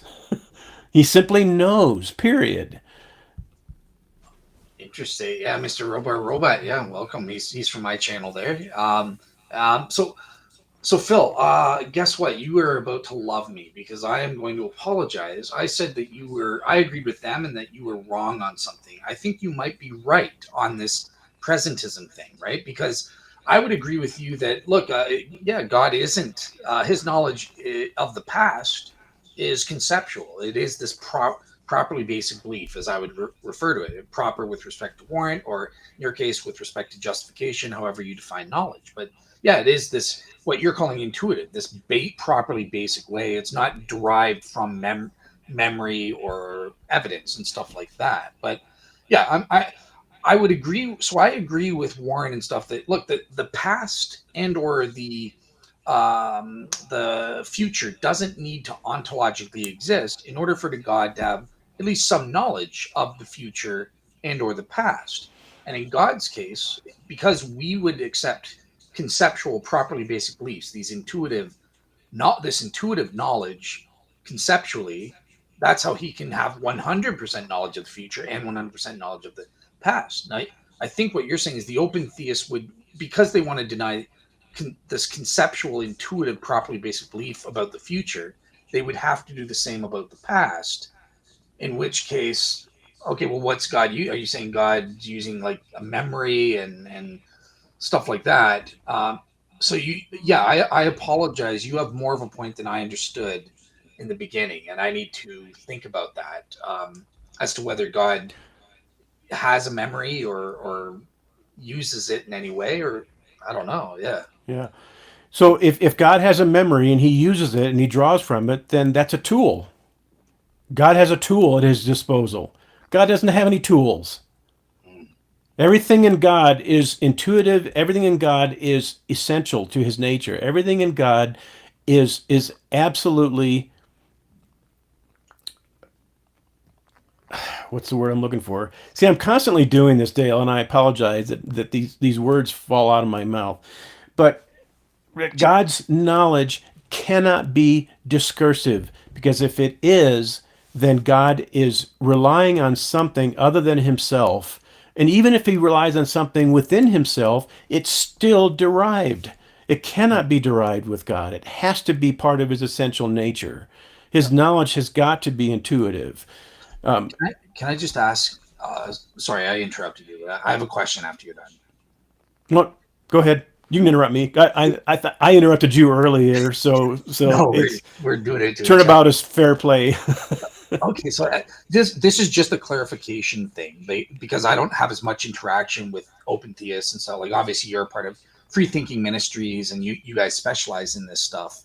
I'm just curious, for the open theists, do they see the fact that for them, God can only know the past in derivative ways based on memory or inferring from evidence? Do they see that as a diminishment, or do they embrace that and say, yeah, that's how he does it? Who cares if it's derivative? No, they don't. Yeah, they don't. I don't think they see a problem with it. Okay. I don't think they understand the problem with their systematic. Hmm. I don't think they understand that if God's knowledge is derivative, then it's not essential. It's not intuitive. And if God has discursive knowledge, then God is going through a process in order to gain knowledge. And if God goes through a process in order to gain knowledge, then there are then God is a contingent being, because gaining knowledge from any kind of process or tool, any kind of derivative knowledge, that is what contingent beings do. That's what human beings do. That's how we discover knowledge. And for and the guys, Warren and Chris, at one point in their video said that God doesn't think under classical theism. And my reply to that is, well, God doesn't God may not think the way that we do, but that doesn't mean that God doesn't think at all. God's rationality is simply immediate. It is not discursive. It does not go through any kind of process. God thinks because he is rationality itself. And so it's simply faulty to say that under classical theism God doesn't think. All it means is that under classical theism God doesn't think the way that contingent beings do because he's not a contingent being. It doesn't mean he doesn't think. And there's nothing in classical theism that would lead anyone to believe that God cannot be relational, that he can't be responsive, that he can't be personal, and that he can't think. As far as the open theists are concerned, in classical theism, God is simply frozen. That he is just a frozen being. That he is not dynamic. He's not. And by the way, they deny that he's even personal, because a personal being requires some kind of interaction, requires some kind of temporality. And I would deny that. I would say personality does not require temporality, but for personal interaction to occur, then you may be able to function in time in order to interact in a personal way. That doesn't mean that God's nature is not a personal being. And so there are so many category mistakes that are being made on the open theist side. And it's kind of frustrating because they give us what they think are the open theist entailments, and they are not the entailments of open theism, or I'm sorry, classical theism. They're saying that these are the entailments of classical theism. God is frozen. God is a wax figure that no one can relate to, because God is so static that he can't move. He is completely paralyzed in this frozen state of existence that God has. That is not what classical theism says, and that is not an implication of classical theism. And to simply say that those are is begging the question. It's a huge batch of begging the question at that point.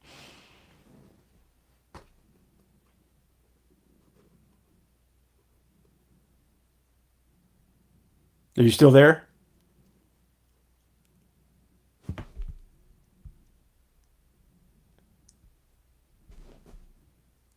Did you go to sleep, Dale?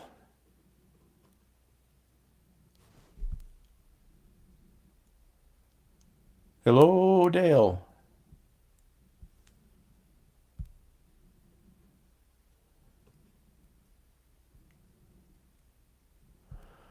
Okay, we may have lost Dale. I don't know. I'm not hearing anything from him.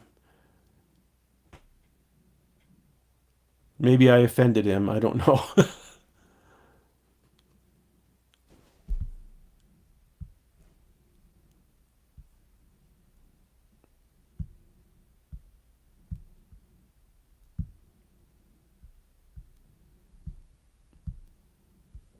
Okay, Dale, are you there? Calling Dale Glover.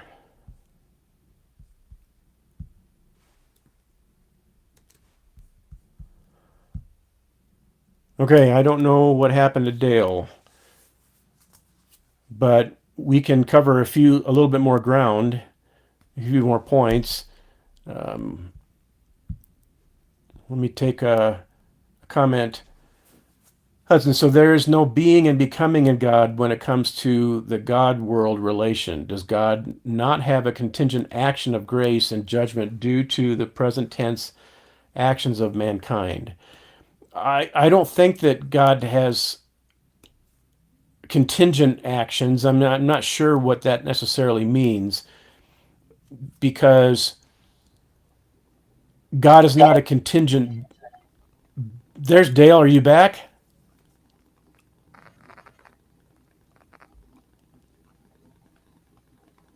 Are you back, Dale?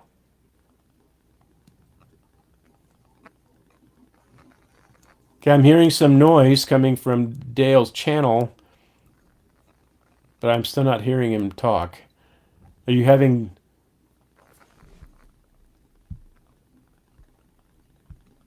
some technical difficulties, Dale?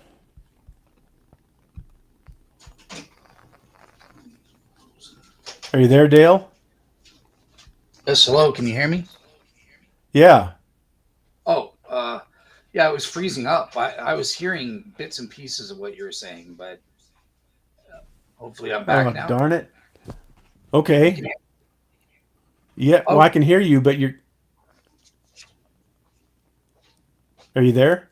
yep. Okay, so yeah, so what I was going to say again, my computer's acting up a bit, so hopefully I don't go in and out again. But I thought you brought up a great point. Now that makes sense about the knowledge and the lack of conceptual propositional knowledge, and this is why Chris was kind of taking me to task about my understanding or definition of knowledge. And I would just want to come back about that. That look, this is there's obviously propositions exist, right? There are statements of fact that are either true or false, like about the past, the present, and or the future. We just know that these things exist in a properly basic way. Everybody kind of admits that. So I was kind of surprised that he was trying to downplay that. There aren't these propositions that exist. This is just philosophical mumbo jumbo and stuff like that. No, everyone knows that it's just common sense, including back in biblical days. That okay, yeah, there are certain statements of fact, and okay, it's either true or false.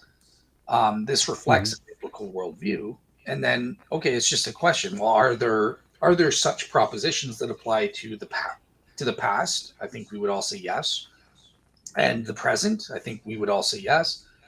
Well, then there's also propositions applying to the future, and they could either be true or false. So God would conceptually would have to know those in a properly basic way. So once we admit that there are propositions, if they're just denying that propositions themselves exist, then that's a very odd world.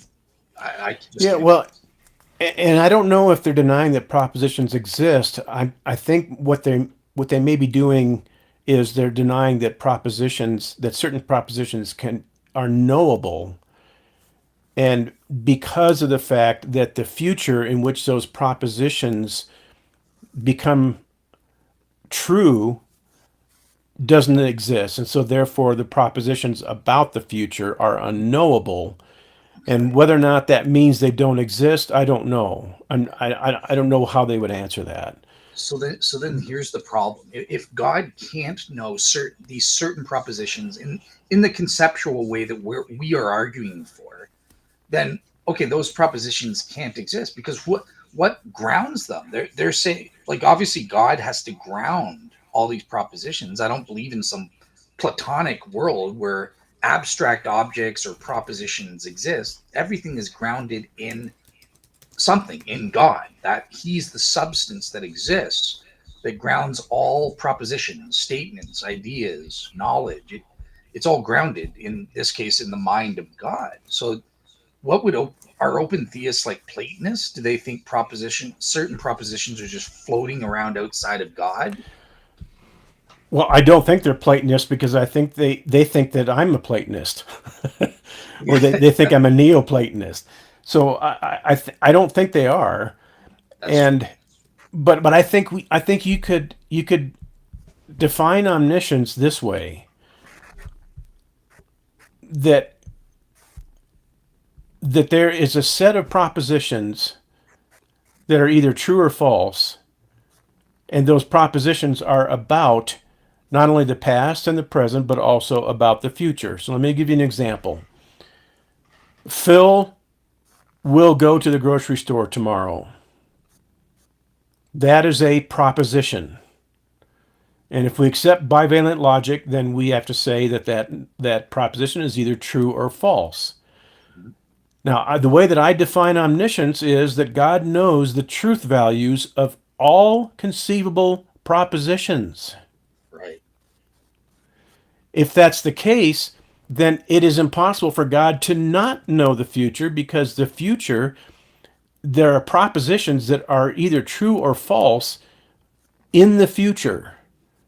And the fact that they are in the future does not mean that God cannot know them, any more than the idea that they existed in the past does not mean that God cannot know them. And so that's why I reject presentism, because presentism says the future does not exist and therefore it's unknowable. Well, if that's true, then God is not omniscient based on our proper definition of omniscience, and that is that God knows the truth values of all conceivable propositions. So if that's the case, then I have no choice but to reject presentism, because presentism contradicts the fundamental definition of what omniscience is. Well, I don't think. Remember, I'm a presentist, and it doesn't I say. know.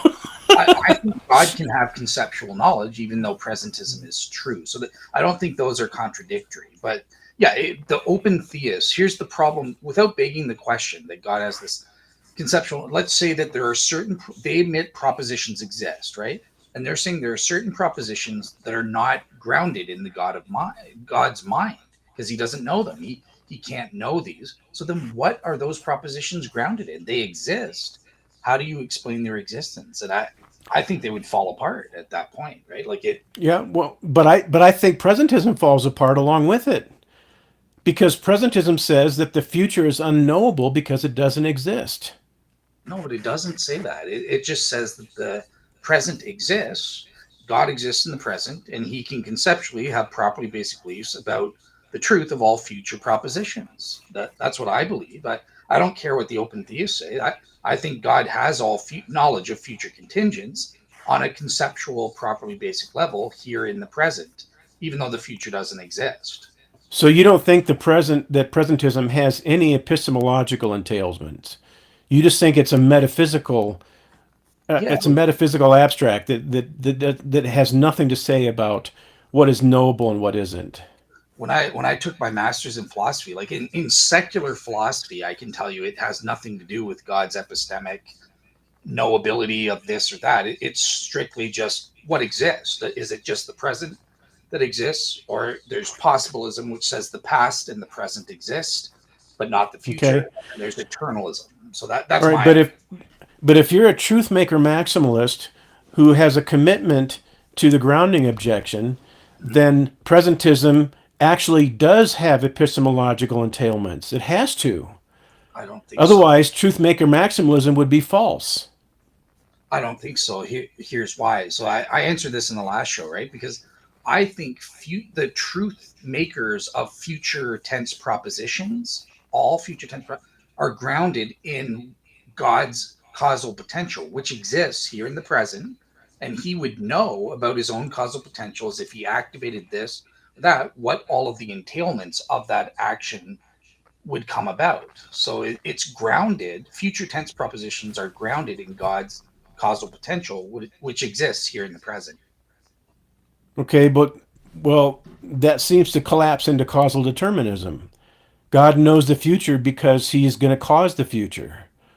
And if He No, causes the future, it cannot be otherwise. Doesn't sorry, that collapse into determinism? no, because again, God's once He activates a certain causal potential, then okay, that causal chain can include libertarian free will decisions, which He knows in advance. Yeah, if I activate this potential by creating this world as a world number one as opposed to world number two, okay, yep, there are going to be certain causally determined things that take place. One thing leads to each other. But included in that are libertarian free will agents who are not causally determined, but will make their free will choices. And he just knows in advance conceptually what they're going to choose. Okay. Yeah. So the key word, the key term there is causal potential. Yeah. God is making these future propositions possible even though He's not determining them. And since He knows what's possible, then He can know them even if they don't exist under presentism. Yes, that's my answer. That obviously the open thing Okay. is different, but that's how I answer it as a Molinist and stuff. Yeah. Okay.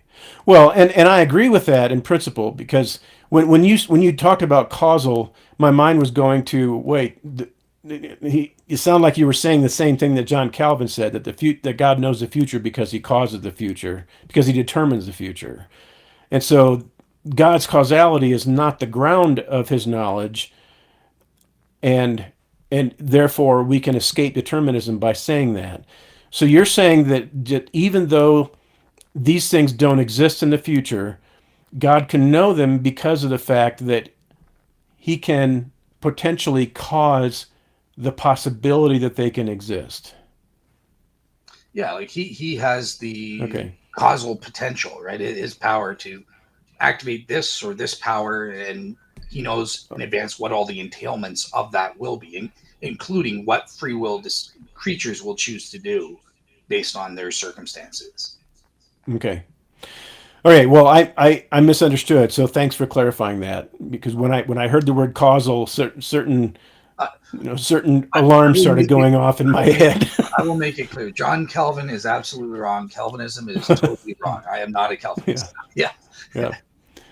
Yeah, and so and it does make sense on Molinism. And one of the points that I make in this paper that I wrote is that Molinism survives the survives whether the grounding objection is true or false. Molinism does not depend on the grounding objection, Right.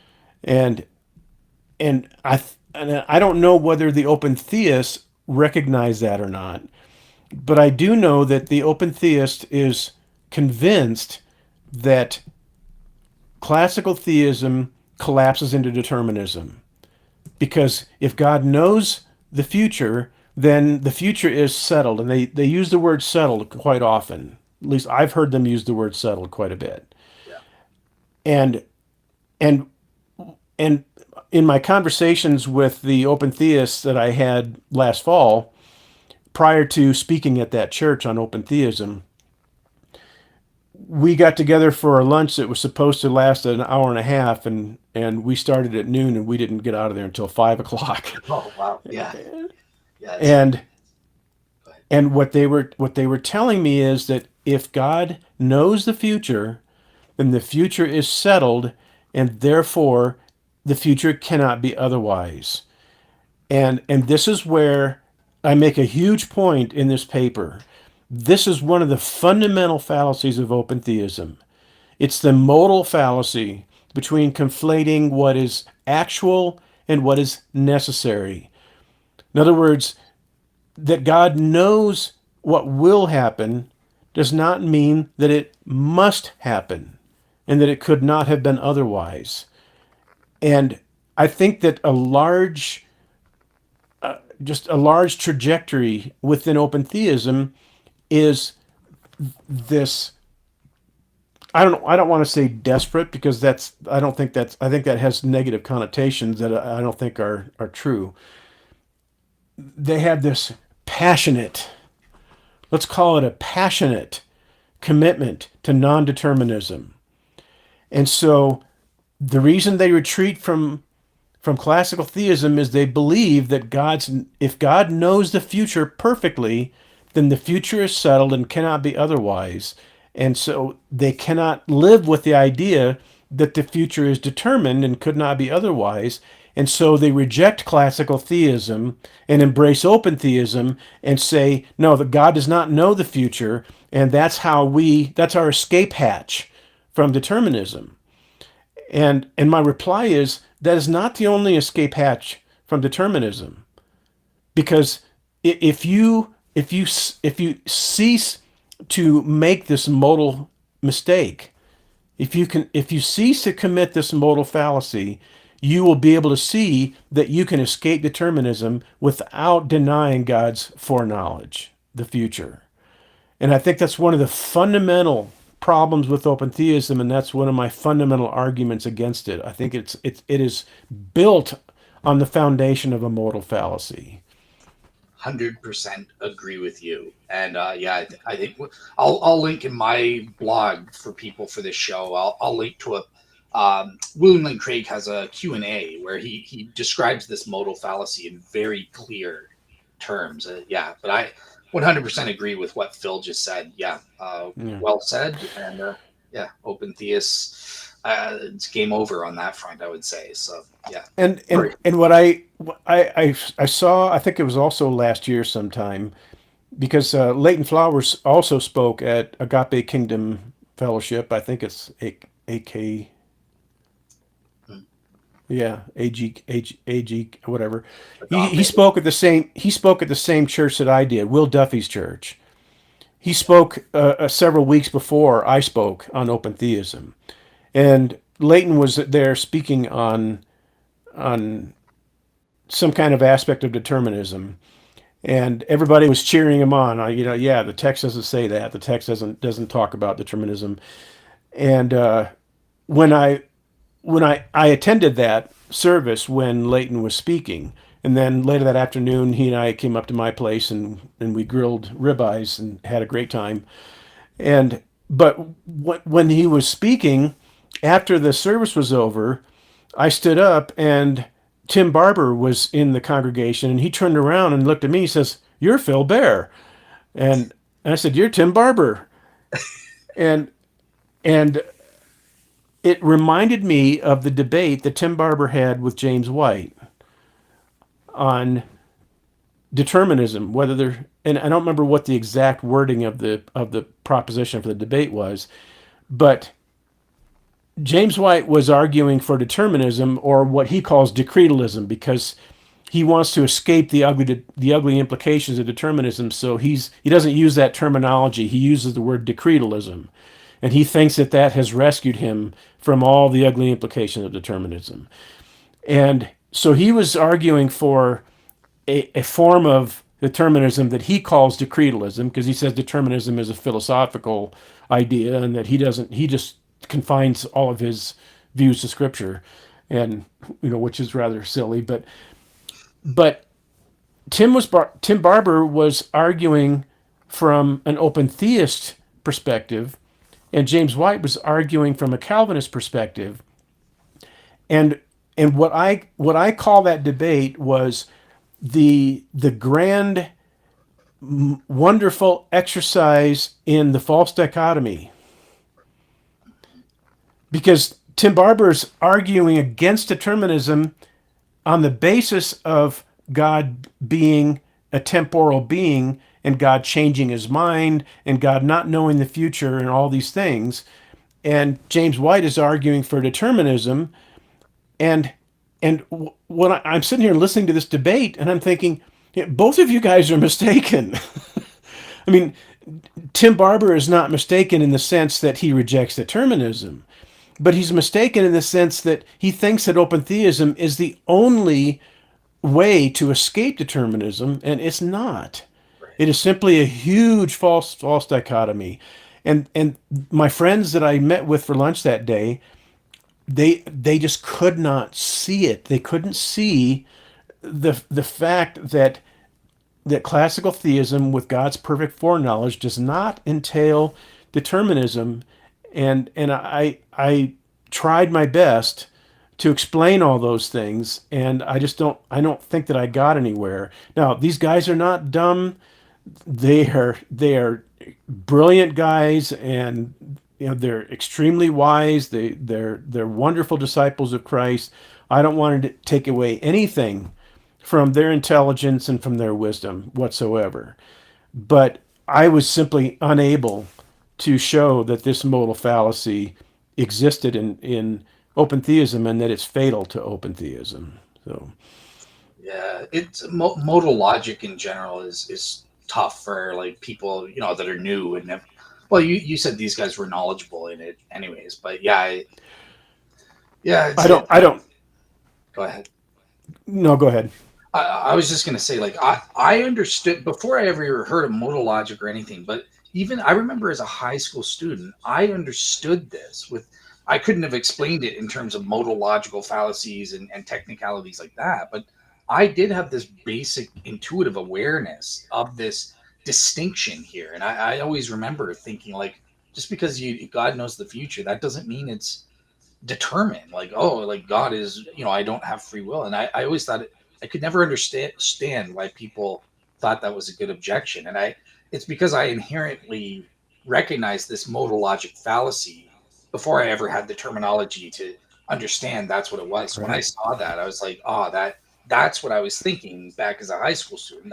That's what I had in mind and why you guys were wrong. And I knew that, but I didn't have the words to express it. Yeah, modal logic is a scary term, but everybody knows it intuitively.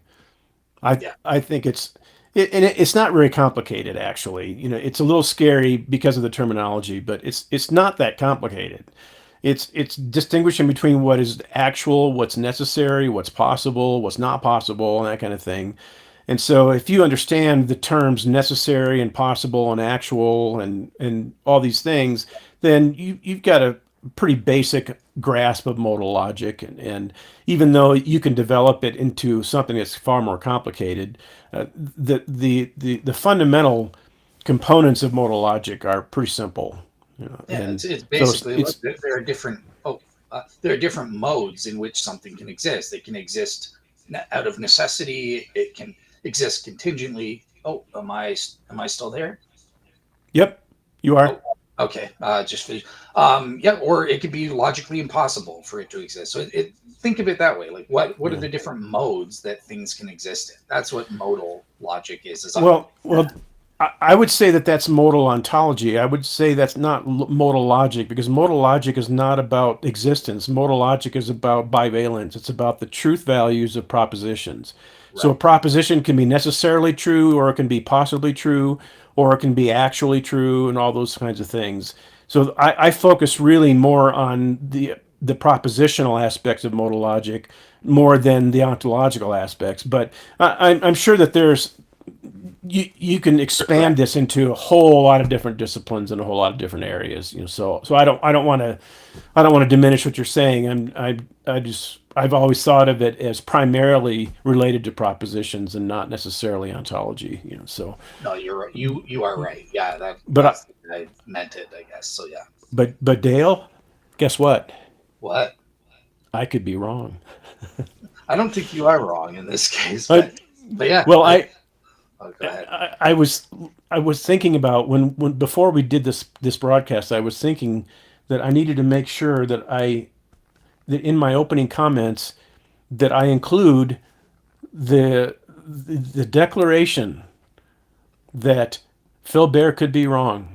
Phil Bear is not infallible, and I have no narcissistic desire to always be right. Says the guy I, who's I, invented an entire theory of time named after himself. The big theory of time. and I will be the first one to say that my entire theory of time that I supposedly invented could be false. There we go. And it is. So just because I invented it doesn't mean that I'm going to insist that it's true. And I'm open to challenge, and that's not problematic for me at all. This is about humility. But I want to move on real quickly. We're at the 2 hour 9 minute mark. So I don't want to go too much longer, but I do want to cover a few things that were part of this conversation between Warren and Chris. And there was a question in the live chat that said, "Why is this called ignoring the rooster? What does a rooster have to do with this conversation?" And do you know what it has to do with this conversation, Dale? Well, yeah, I think it's basically the biblical example of Peter that we brought up in the first show, Right, right? And the prediction. Yeah. right. And so the reason I'm calling it ignoring the rooster is that we got pushback from Warren and Chris when we insisted that the Christ prediction of Peter's denial was an example of perfect foreknowledge. And they pushed back on that, and the typical narrative from the open theist is that Jesus knew that Peter would deny him because Jesus knew Peter in the present so well that he was able to calculate and deduce that Peter would deny Jesus based on Jesus' understanding of Peter's character, his personality, his influences, and his past patterns and so on. And and what I have to say about that is my reaction to that is you're ignoring the rooster. Because Jesus didn't just say, Peter, you're gonna deny me. You're gonna deny that you even know me. He didn't just say that. He said, you're gonna deny that you know me, and you're gonna do it 3 times. And I think it's inconceivable that Jesus could know Peter's personality so well that he could actually tell us how many times Peter was going to deny him. And not only that, but if God and Jesus and his omniscience, even if he could predict that Peter would deny him 3 times just because he knows Peter so well, which I think is absurd, but that doesn't explain the fact that he knew that Peter would deny him right before the rooster crows. Yeah, So oh, I was. the Oh, go ahead. Sorry. no, go ahead, go ahead, go ahead. I was just going to say, back you up on that. I totally agree with what you're saying here. Look, God has perfect. Let's posit like the open theist. God has perfect knowledge of the present and knows all of these evidential features and stuff like that. If we were to put that all of that knowledge into premise format, you would still have a non sequitur. You would have an invalid or a non cogent argument. It's just insufficient to get to the conclusion. Peter will deny me 3 times before the rooster crows. It's a Right. non sequitur, even if you grant everything the open theists want in terms of God's knowledge of the present. Because here's the central claim of open theism is that God cannot predict with absolute precision and flawless accuracy that Peter's going to deny him 3 times because God can't know the future because he can't know future libertarian choices. But if he can't know the future because he can't know libertarian choices in the future, then he can't know that Peter's going to deny him. Because if he did, then that means that he would know Peter's future libertarian choices, and that is a denial of one of the fundamental principles of open theism. God does not know the future because he does not know future libertarian choices. And so not only would Jesus not be able to know that Peter was going to deny him because he doesn't know future libertarian choices, but he couldn't know that Peter was going to do that 3 times. So the fact that Jesus couldn't know it, that he did it 3 times or was going to do it 3 times, that's even more of a reductio than just the fact that Jesus didn't know for certain that Peter would do that because he doesn't know future libertarian choices. But on top of all that, you've got Jesus knowing how many times Peter was going to deny him, and he knew that a rooster was going to crow twice right after Peter denies him. He said, "You're going to deny me 3 times before the rooster crows twice." Now, what that means is that the open theist is going to have to say that Jesus knew that rooster, that specific rooster. He knew its biology and he knew all of its influences. He knew everything about that rooster in terms of its influences from natural law and circumstantial reality and all these various things that Jesus was able to accurately predict that the rooster was going to crow twice right after Peter denied him 3 times. And that was all based on Jesus' incredible calculus of the future, based on his understanding of natural law. That's what would have to happen. And as soon as the open theist says that, what's my first question going to be, Dale? How do you know? Aren't you begging the question in favor of open theism and then superimposing open theism onto the text of Scripture and onto history? There is no textual support for the fact that Jesus knew the natural law causes and influences so well that he could accurately predict that this rooster was going to crow twice and that Peter was going to deny him 3 times. It is so question begging. It is absolute, pure question begging. And that's not exegesis, that's eisegesis. That's superimposing a preconceived ideology onto the text and forcing the text to say what your preconceived ideology wants it to say. And what that is basically exegetical violence. It's nothing less than exegetical violence. Yep, So that's why it's called ignoring the rooster. I totally agree. Yeah, there's nothing for me to really add to you. I think you stated that perfectly. So yeah, I'm in full agreement on my end. Okay. Well, the other thing that I think it was Chris who said this. I'm not sure. So if I'm mistaken on that, then I'm open to correction. But I think Chris was the one who said that we appeal to Jesus' omniscience because of the fact that Scripture in several places says that Jesus knew or knows all things. And so when Jesus was restoring Peter, he said, Peter, do you love me? And at some point, Peter said, you, Lord, you know all things. You know that I love you. And a classical theist will interpret that as saying that Jesus has perfect knowledge, perfect omniscience of everything that can be known, or everything that he knows everything, basically. And so the pushback from the open theist, and I think from Chris, was, well, the Bible says that a whole lot of people know all things. The Bible says that believers know all things, and there are various verses in the Bible where it says that about believers. So he said, if the fact that Jesus knows all things makes him omniscient, then doesn't that make believers omniscient as well? Because believers are said to know all things in the Bible in addition to that.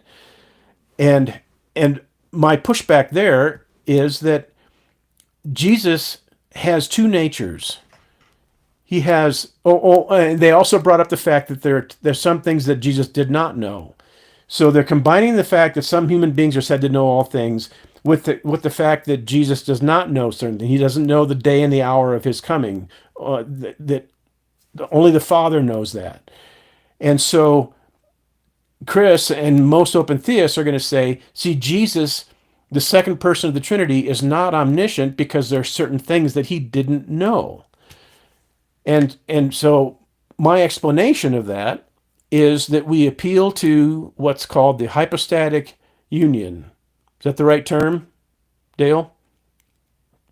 Yes, it is. Yep. And the hypostatic union is the doctrine that Jesus has two natures. When he was living on earth in his incarnate state, he had a divine nature and a human nature. In fact, he still has a human nature, I think, according to the doctrine of hypostatic union. And so Jesus, in his human nature, in his incarnate nature, where he voluntarily suppresses certain divine privileges and divine attributes, can lack certain knowledge during his time on earth.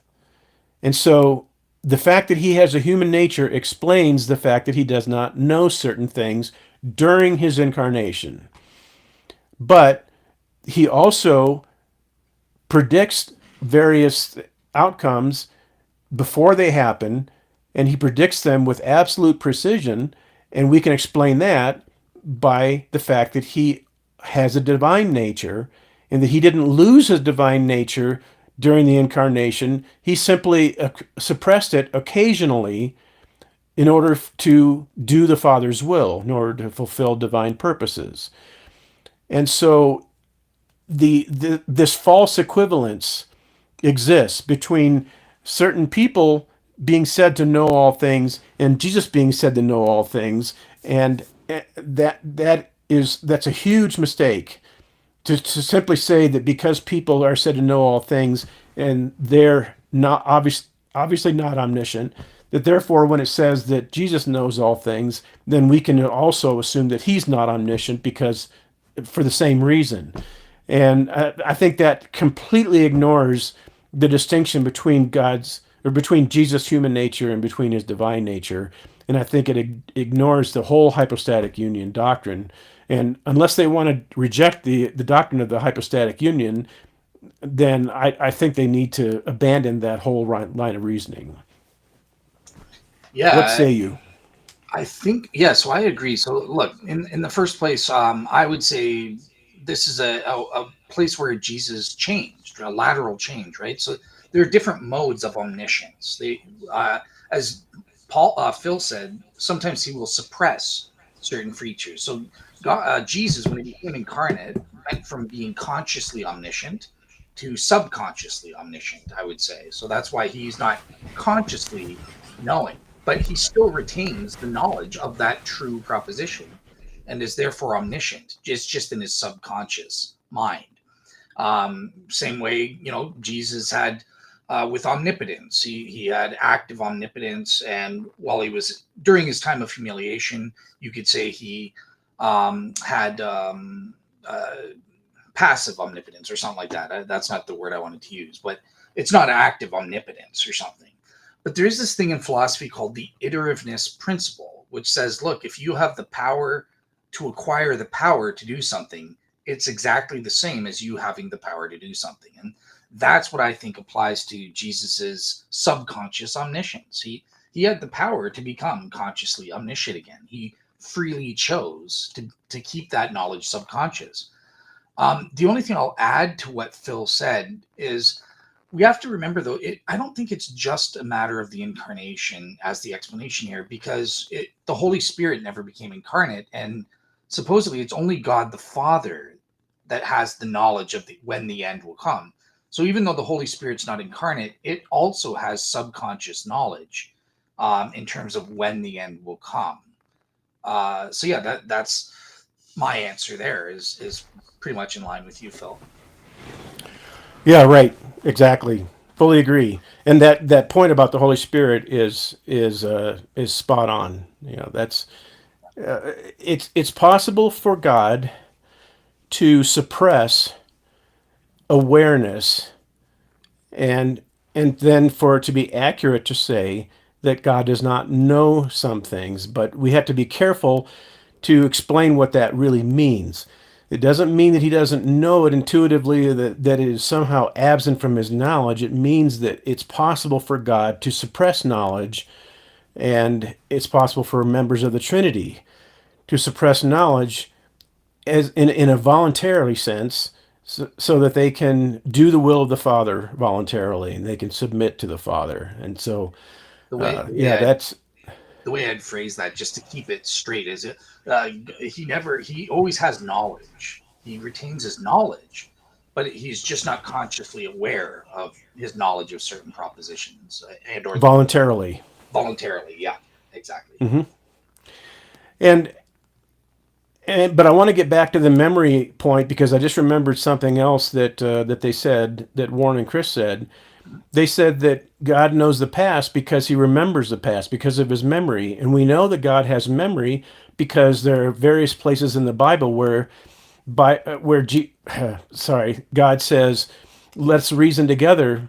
Though your sins be as scarlet, or I don't remember if I don't if it's in this part, but there's a part in the Old Testament where he says, "I will remember your sins no more." And so they're pointing to the language of memory, of remembering in the Old Testament, and they're using that to support the claim that God has a memory. And Dale, how would you respond to that? Because I know how I would, but I want to see how you would. Okay. Well, I up until today, I would have agreed with them. I didn't have an issue with God having a memory, but now having heard your argumentation, but that's derivative knowledge. Now I'm kind of changing my mind. So I think I would say God's knowledge of the past, even though it doesn't exist, is grounded in exactly the same way his knowledge of future tense propositions. It's grounded in his causal potential, his knowledge of his own causal potential, and all of the entailments, past, present, and future, that come about in result of him activating one power over another. So yeah, his knowledge is just past based on his the what his causal potential has entailed given the certain circumstances that were present, back at that past coordinate or something like that. So hopefully that makes, I hope that makes sense. But it's kind of the same thing with regard to future tense, just in reverse. And that's, so it's a conceptual based knowledge. It's not really memory is where I'm leaning to now. But before I would have fully agreed with them until today. So now yeah. Well, I would argue, and I could be wrong, so I'm not infallible, but I would argue that when God says, I will remember their sins no more, I don't think that's a reference to actual memory. I think cognitive memory, I think that's a reference to judicial memory. And what I mean by that is that if I went to court and paid a traffic ticket. So let's say I was caught speeding and I got a ticket and I got to go down to the courthouse and I got to pay my fine. I could go to the judge and I could say, "Here's my fine. I'm paying my fine for this traffic ticket." The judge could say to me, "Okay, Phil, I will remember your ticket no more." Now, does that mean that he is actually removing his knowledge of that ticket from his cognitive awareness? Or is it saying that I am not going to hold you accountable for this ticket anymore because justice has been satisfied? And I think that's what God is saying. He's saying your sins have been taken care of. They've been forgiven. And so justice, my divine justice has been satisfied. And so in that sense, I'm never going to bring it up again. And that's what happens when we have forgiveness. When we forgive our loved ones from something that they've done wrong to hurt us or something like that, we can forgive and then blot it out of our memory in the sense that I'm not going to bring it up anymore. I'm not going to hold you accountable for this anymore. And I think that's really what God was saying when he said, "I will remember your sins no more." And then there's other parts in the Bible where it says God remembers certain things that someone did in the past. I've remembered your suffering, and I think that's just simply an anthropomorphism. And the Bible is full of anthropomorphisms, and I think that they are passages, and I think they are propositions in the Bible that the open theist takes way, way, way too literally. And so, I was just going to say I agree. I agree with your reading on that. I didn't mean to say that I agreed with them on the Bible verse. I was talking more like in the abstract. yeah, So yeah, I agree with your interpretation of those verses. It's not literal. God will remember versus forget or something. Yeah, you're right on that. right.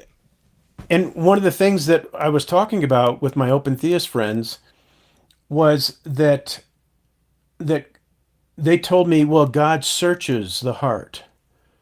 And God searches this and God searches that. And so they're saying, well, that means that God acquires knowledge because he's searching for something he doesn't know is there, and then he discovers that it's there as a result of his searching. And again, my reply to that is that's not a matter of God not knowing something in advance and then looking for it and then finding it and then finally learning something from what he found or what he observed. That's not what it means for God to search. What the fact that God searches the heart means that God is able to penetrate all of our ontological existence, and he's able to, that nothing is hidden from him. And that's another part of omniscience, I think, and that's a big part of omniscience. Nothing is hidden from God's knowledge. And when it says that God searches the heart, what that all that means is that our hearts are not hidden from God. That's really all it means. And so again, it's another example where the open theists are taking the Old Testament and sometimes even the New Testament way too literally. And it happens when they say that believers know all things, that you have been taught by God, and so now you know all things, and they're taking that so literally that they're saying that if we want to interpret that as a statement of omniscience, then we're falling into error at that point. So, so, and in that case, I guess you would say that the open theist is really not taking it literally. They're saying that we shouldn't take it literally, but we also shouldn't take it literally when it's said of Jesus, and I think that's where the mistake is being made. Yeah, so, Gotcha. Yeah. yeah, Yeah, nothing to add. Yeah, like I said, I agree with your interpretation of those anthropometric. That's the wrong way. Anthropomorphic texts and stuff like that. Yeah, God doesn't actually forget in the sense that did that guy sin or not? I can't remember. No, it's talking judiciously and stuff like that. So yeah, I agree with your take on those. yeah. And I also brought up a lot of verses in the Old Testament from Isaiah, for example, about the divine, or the test of divinity. And so God is saying, okay, all you idols out there, foretell the future for me. Prove that you're divine. Prove that you are worthy of worship by foretelling the future. And that was God's test for divinity, is knowing the future. And the pushback that I get from the open theists is that God was not talking about foretelling the future of contingent events. He was talking about foretelling what he would do in the future. And so what I want to do is look up that verse right there. It says Isaiah 41 verse 23 says, "Tell us what is to come hereafter, that we may know that you are gods." And so what God is saying is, and this is God speaking, he is saying, tell us the future, foretell the future, and therefore we will know that you are gods. But in the last half of verse 23, it says, do a bunch of impressive things so that we can be terrified, and so that you can prove that your divinity that way. And I don't, let me look up the exact verse and I'll read it to you. This is Isaiah 41, verse 23. It says, tell us what the future holds so that we may know that you are gods. Do something, whether good or bad, so that we will be dismayed and filled with fear, or filled with terror. And so the open theist points to that and says, well, this is where you really get the context for this passage. What God is talking about is not being able to foretell the future accurately. What he's talking about is, I'm going to do something in the future, and therefore that's going to prove that I'm God. In other words, and we talked about this, Dale. We talked about this in our first episode, in our first podcast. In other words, if I say I'm going to go to the grocery store tomorrow, and then when tomorrow comes and I go to the grocery store, everybody's going to be so impressed. Aren't I godlike because I went to the grocery store and I predicted that I was going to go to the grocery store the day before? So that's what the open theist is saying is happening here. God is simply telling us what he's going to do, and then he does it. And so the fact that he can foretell what he's going to do, and state his intentions, and then actually carry out his intentions, that proves that he's God. Well, if that's the case, then doesn't that prove that I'm God also? If I say tomorrow I'm gonna jump across the Grand Canyon, and that would be a really impressive thing to do, and then tomorrow I go to the Grand Canyon and I jump across it. Now I can't jump across the Grand Canyon, but if I did something very impressive, does that mean that I'm a god? And so obviously not. And the plain language of Isaiah 41 verses 22 and 23 is, tell us, you idols, what is going to happen. It doesn't say, tell us, you idols, what you're going to do. It says, tell us what is going to happen. Tell us what the former things were. And when it talks about the former things, it's talking about things that occurred in the past, in history, so that we may consider them and know their final outcome. Or declare us the things to come. Tell us what the future holds, so that we may know you are God. So when it says declare the things to come, that's a reference to actual events in the future. It's not a reference to what those beings are going to do in the future. So this is the divine test of divinity, And it's impossible for the open theist to get around this. This is actually telling us that God knows the future with flawless accuracy. He's not just predicting it, he's not just forecasting it. He's not just a divine weatherman that really knows the present so well that he can predict the future based on his calculations. This is talking about tell us the things to come. And by the way, if God predicts the future and doesn't predict it flawlessly and accurately, then how is this a divine test? How is it a test of divinity? Because if he predicts the future probabilistically, then the ones that are being challenged here could say, "Well, you just got lucky. You didn't predict it perfectly and accurately. You just predicted it with pretty good precision." And if God can't predict the future perfectly based on his perfect foreknowledge, then this ceases to become a test for deity, and it simply falls flat, and it's not going to impress anybody. Fair What say enough. you? Yeah, I can't really think of anything. I kind of said in the first show, like I agree totally with your take that it is this test of knowledge, not a test of power. So yeah, I didn't find Warren or Chris's interpretation persuasive. That's what the text has in mind. That it is this. I mean, it is true that Isaiah does stress the difference between, hey, you're impotent gods versus, my God can actually do things. He's alive, he's living, and stuff like that, versus your dead God. So that is a theme. They're correct about that in Isaiah. But is that what he has in mind in this text? I don't think so. I think it is that. Well, Yeah. I think he has both in mind in the text. But the fact that he also talks about future deeds doesn't mean that he's not talking about future knowledge and future events. So it's kind of a both and then to focus on one of them to the exclusion of the other is a huge exegetical mistake in my view. So Yeah, yeah. When it comes to this text in particular, like I said, I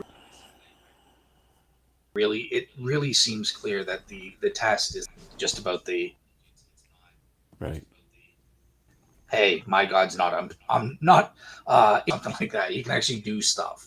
That's not what's doesn't seem to me what the text is saying here. So yeah, I agree with you. Hmm. And it's interesting. It might be both. So I'd have to relook at that there. Yeah. Well, so Oh, share with us some more things that you have in your notes. I know you had some more points that you wanted to cover and that you wanted to share. believe it or not, so I was good. I think we fit in everything. Especially the point that I wanted to go over the knowledge. We went over presentism like crazy. We covered that the Bible says God is timeless and temporal. We both agreed on that. And we covered the God's sovereignty and aseity issue. That I don't think we cut. Okay, so one thing I'll answer. Robot says open theists hate Plato and Aristotle. So okay, fair enough. That's true. I remember Warren saying Westerners and logic and stuff like that's no good. He prefers more of an Eastern mindset and stuff. So I guess an open theist could go for an anti-realist position with respect to propositions to escape my argument that there needs to be a grounding for propositions that exist. But even under the anti-realist notion, they need, they, yeah, they, for lack of a better words, they need an explanation, and that can only be within a mind, God, and stuff like that. So I just don't see the anti-realist escape way as a way of getting around that argument, to be honest. When when Um, you say Go anti-realist, ahead. where are you talking about the idea that time isn't real, or that With respect to like propositions or mathematical numbers and stuff like that, like William Lane Craig, for example, takes an anti-realist that they're not things that yeah, actually propositions are not real? Yeah. exist. I just don't think that works. I think propositions really do exist, and I'm a divine conceptualist. That what are they? These are thoughts that exist in some kind of mind, and that has to be the Yeah, mind when of I God. read that from William Lane Craig, when he said that propositions don't exist, the first thing that popped into my head was, well, if propositions don't exist, then how can they have bivalence? How can they have the property of true or false? Something that doesn't exist cannot have properties, but propositions have Right. properties, namely true or false, meaningful, not meaningful. And so I There's also the property. Oh, sorry. There's also the property of it. Propositions have the property of the multiple. It's called the multiple realization problem, right? Because the same proposition could be in your head and simultaneously in my head at the same time, right? So it's not like, oh, we're having different propositions as though they're different whatevers or something. No, it's a thing that exists and exists in different minds right. simultaneously. So that's another property of propositions and numbers and stuff. There is one point I don't think we covered adequately. It's my last point. This issue of the implication that the open theist is not a maximally great being, and there's this problem because they don't know the future of free will creatures and future contingents, stuff like that. It means from the perspective of God at the time, okay, I'm going to die on the cross and atone for people's sins. His whole salvation plan is in jeopardy. From the perspective of saving as many free will creatures as possible. He just even right now as we speak, God has no idea whether he's going to accomplish his goal. If he just sacked 2 years earlier, more souls would have been saved. Or, if I made the joke, if he died on the cross wearing a tutu, more people would have been saved. Or, had any all of these future from his perspective in 30 AD contingents, he achieves his goal of saving as many free creatures as possible. He doesn't have a clue. He's just praying for the best. And on that front, I would say even the act of creation, going back to before creation, before in a logical sense, not a chronological sense necessarily, it makes no sense. It would work because God has no idea. He can't make all of the evaluation value judgments necessary to say, well, yeah, it's worth it to create. It's a good thing to create. It's at least as equally valuable as a world where I exist alone and don't create.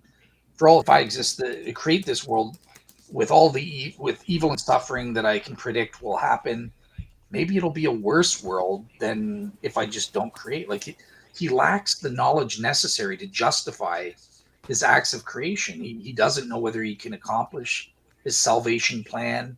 He doesn't have a clue how many free will people will be saved versus not when he's on the cross. He doesn't even know whether the act of creation is justified or not if you're an open theist. So like, what do you make of that objection? Well, yeah, I think it's a strong objection, but I think that you should write an article where you present a formal argument that says that if Jesus died wearing a pink tutu, that more ballerinas would come to Christ.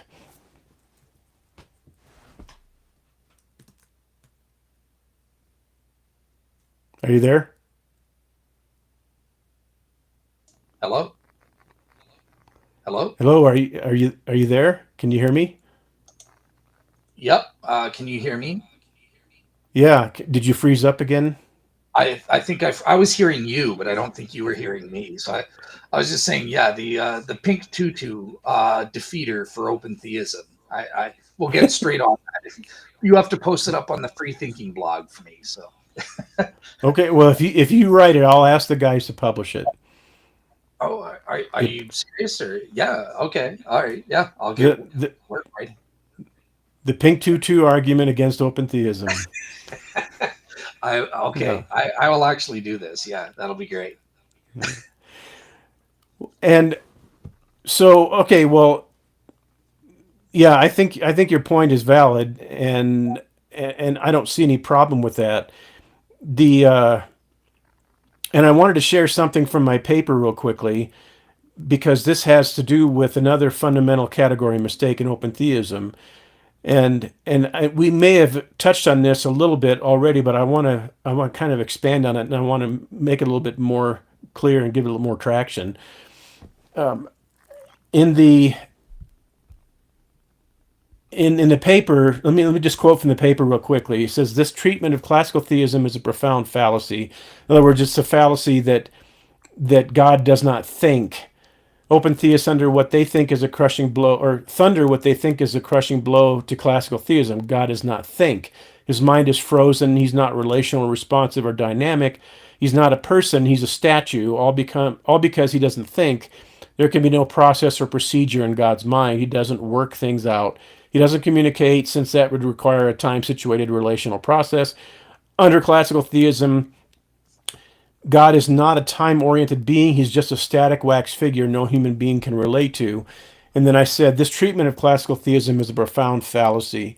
We contingent humans approach truth as climbing a ladder, moving from premise to premise until we grasp a conclusion. By contrast, God's intellect is like an artist who beholds the completed masterpiece without sketching it first. He does not ascend. For him, there is no before or after. Every truth, past, present, and future, is simultaneously in his view. To speak of God thinking is therefore true in an analogical sense. He is supremely rational and perfectly aware. But to construe his awareness as equivalent with our stepwise reasoning is to impose creaturely limitations on the Creator. And then this is the important paragraph. This exposes one of the most fundamental category mistakes in open theism. Thinking is impossible without the passage of time for contingent beings. Being responsive, relational, personal, reactive, and dynamic is impossible without the passage of time for contingent beings. Not being a wax figure and metaphysically frozen is impossible without the passage of time for contingent beings. There's no basis whatsoever that these things must be true of a non-contingent necessary being. We worship the infinite personal God Francis Schaeffer spoke of, the God of the Bible, the God of Abraham, Isaac, and Jacob. He is altogether other than the creatures he created. So the idea that God is frozen in time, or just frozen period, that he is totally static, that he doesn't think, he can't relate to human beings, is an entailment, would be an entailment for contingent beings, but I think they're missing a fundamental distinction, and that is that God is not a contingent being.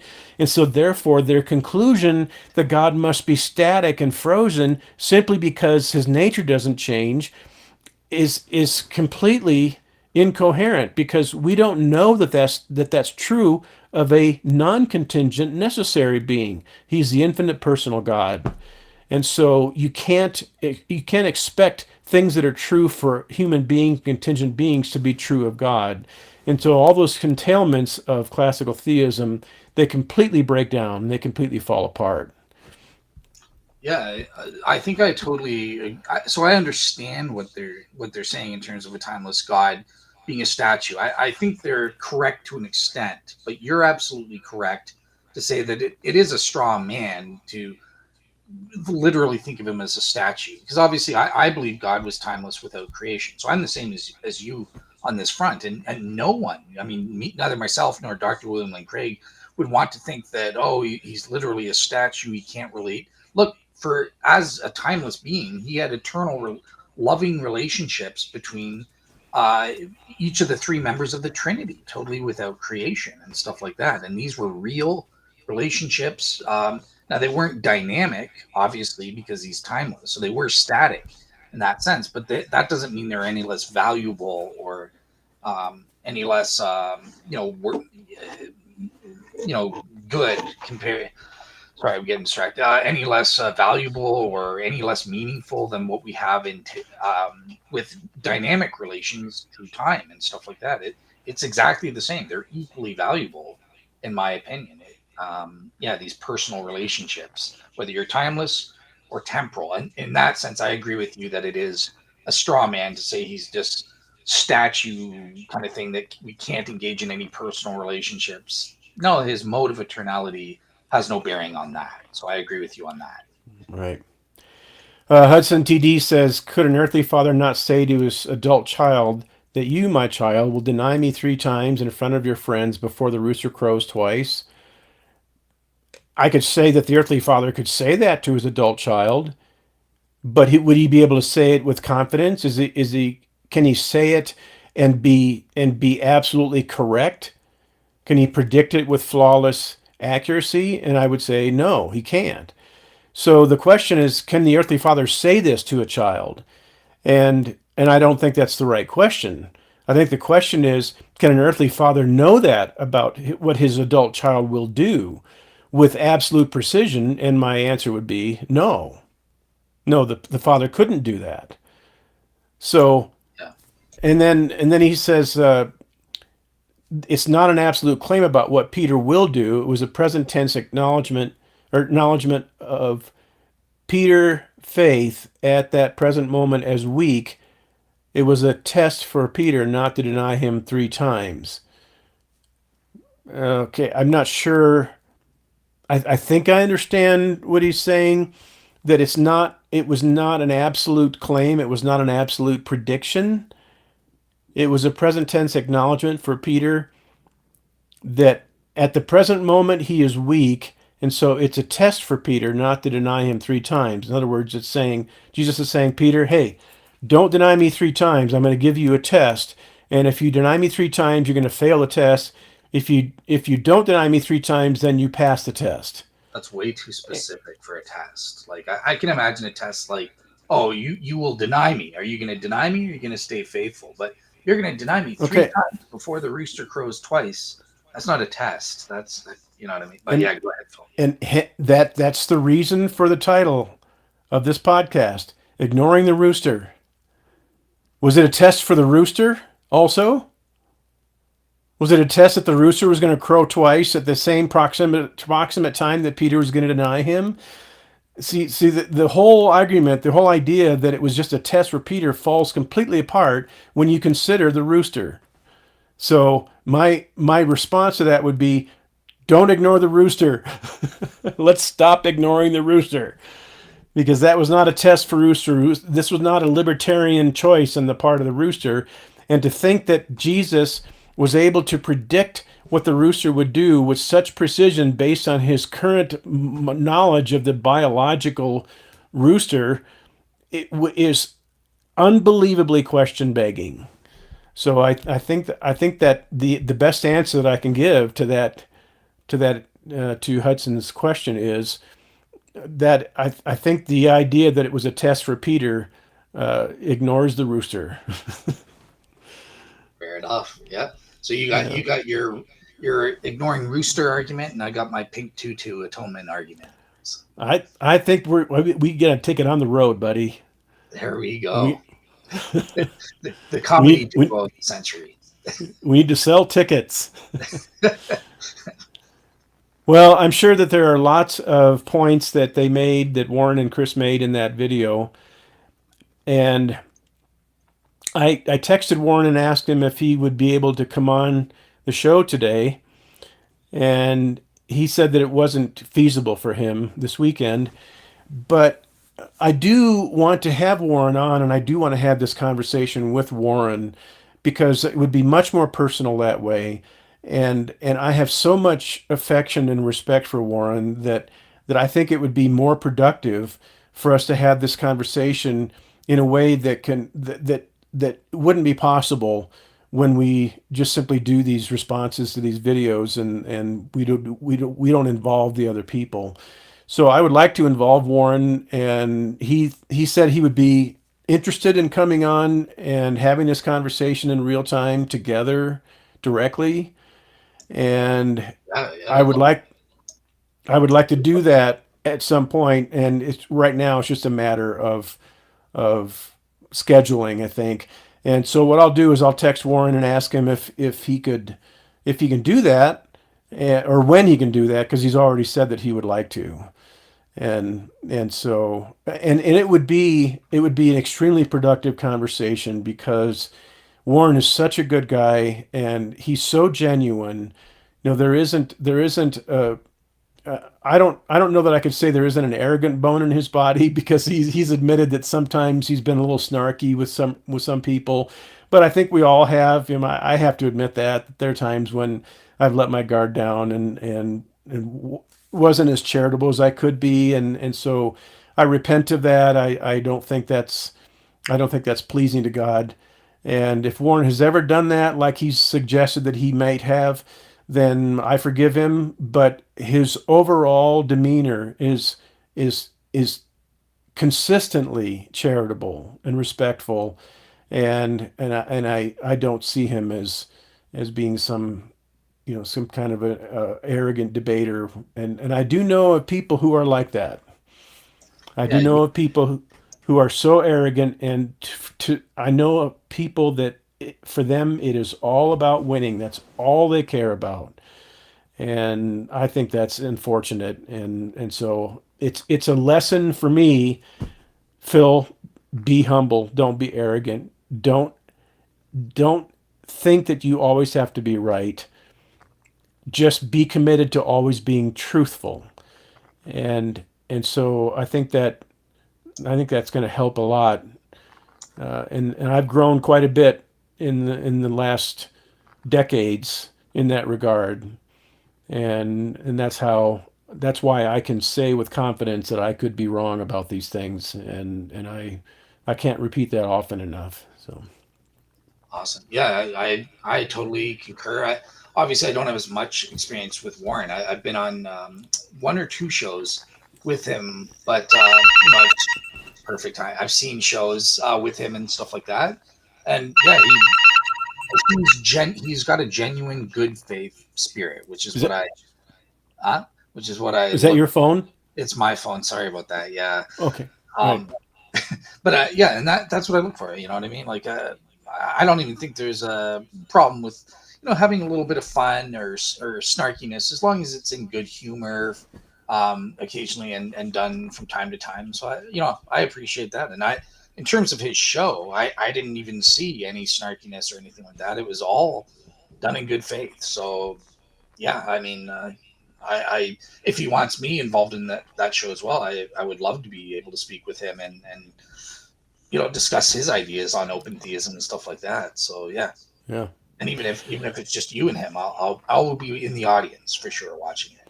Well, I would like you to be part of it because they responded to both of us. So I think, and if you two haven't had a chance to interact, I think it'd be a great opportunity because he would be able to get to know how genuine you are. I think he probably already knows it, but he'd be able to experience how genuine you are, and you'd be able to experience how genuine Warren is because he's such a sweet guy, and I have the highest regard for him. Hudson TD said the Rooster Crow is my next comment, so I apologize because I didn't see that following comment, and so and I don't I could go He's, back and look for it. I think he's saying is next, so he's going to be posting it after that, but he No, hasn't. I think it was his next comment after the one that I posted and talked about. I Oh, think that's what he's saying. okay. I don't know. Yeah. I'm not seeing it at the moment, but so I apologize. I didn't mean to treat that as though that was your final position or your final question. So ahead and forgive me, and hopefully, He's saying how much time went by from Jesus saying this about Peter to until it manifested in time with the rooster crowing. So I think he's trying to say, like, aren't you assuming that as soon as Peter denied him three times, that rooster crowed immediately, or maybe it was 5 minutes later or something? I think according to the text, it seems to be rather immediate, and in fact, according to the account in Mark, the rooster crowed before Peter actually denied him the third time, and that after Peter denied him the third time, that was when the rooster crowed a second time. So if we look at the if we look at the passage in, I think it's Mark 13, might not be 13, might be, yeah, it's 14. While Peter was below in the courtyard, one of the servant girls and the high priest came by. When she saw Peter warming himself, she looked closely at him. "You were also with that Nazarene Jesus," she said.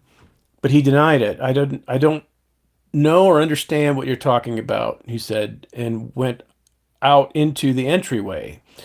When the servant girl saw him there, she said again to those standing around, "This fellow is one of them." And again he denied it. After a little while, those standing near to Peter said to Peter, "Surely you are one of them, for you are a Galilean." And verse 71 says, "He began to call down curses, and he swore to them, 'I don't know this man you're talking about.'" And then verse 72 says, "Immediately the rooster crowed the second time. Then Peter remembered the word Jesus had spoken to him, 'Before the rooster crows twice, you will disown me 3 times.' And he broke down and wept." So I think according to the passage, this was all pretty much happening almost simultaneously. It says immediately the rooster crowed the second time, right after the third time that Peter had denied him. And when it says immediately the rooster crowed a second time, that implies that the rooster crowed the first time somewhere between his first and second denials, or first, second, and third denials. So the rooster might have crowed between the first and second, or between the second and third, but it doesn't say which. But then it says immediately the rooster crowed the second time, and so and it says some manuscripts do not have the phrase the second time. So some manuscripts say immediately the rooster crowed. And so the word immediately there, I think, suggests to me that it was almost simultaneous, so just extremely close in time. I don't think that there were hours between them or anything like that. So Yeah, I agree. I've always read it as though it was an immediate thing that happened right after. So yeah. yeah. And then Hudson TD says, "Thanks for the discussion. It was fun. Get Tim Barber on as well." And I have been working on that quite a bit, because Tim Barber and I communicate once in a while, and I would love to have Tim Barber on and get his perspectives on what we talked about, and his perspectives about open theism, because I think this is an extremely important discussion and an important topic. Because if it's true that God is not truly omniscient in the classical sense, then that has huge implications for the nature of God. And whenever you start messing around with the nature of God, things cannot end up well if you're not careful.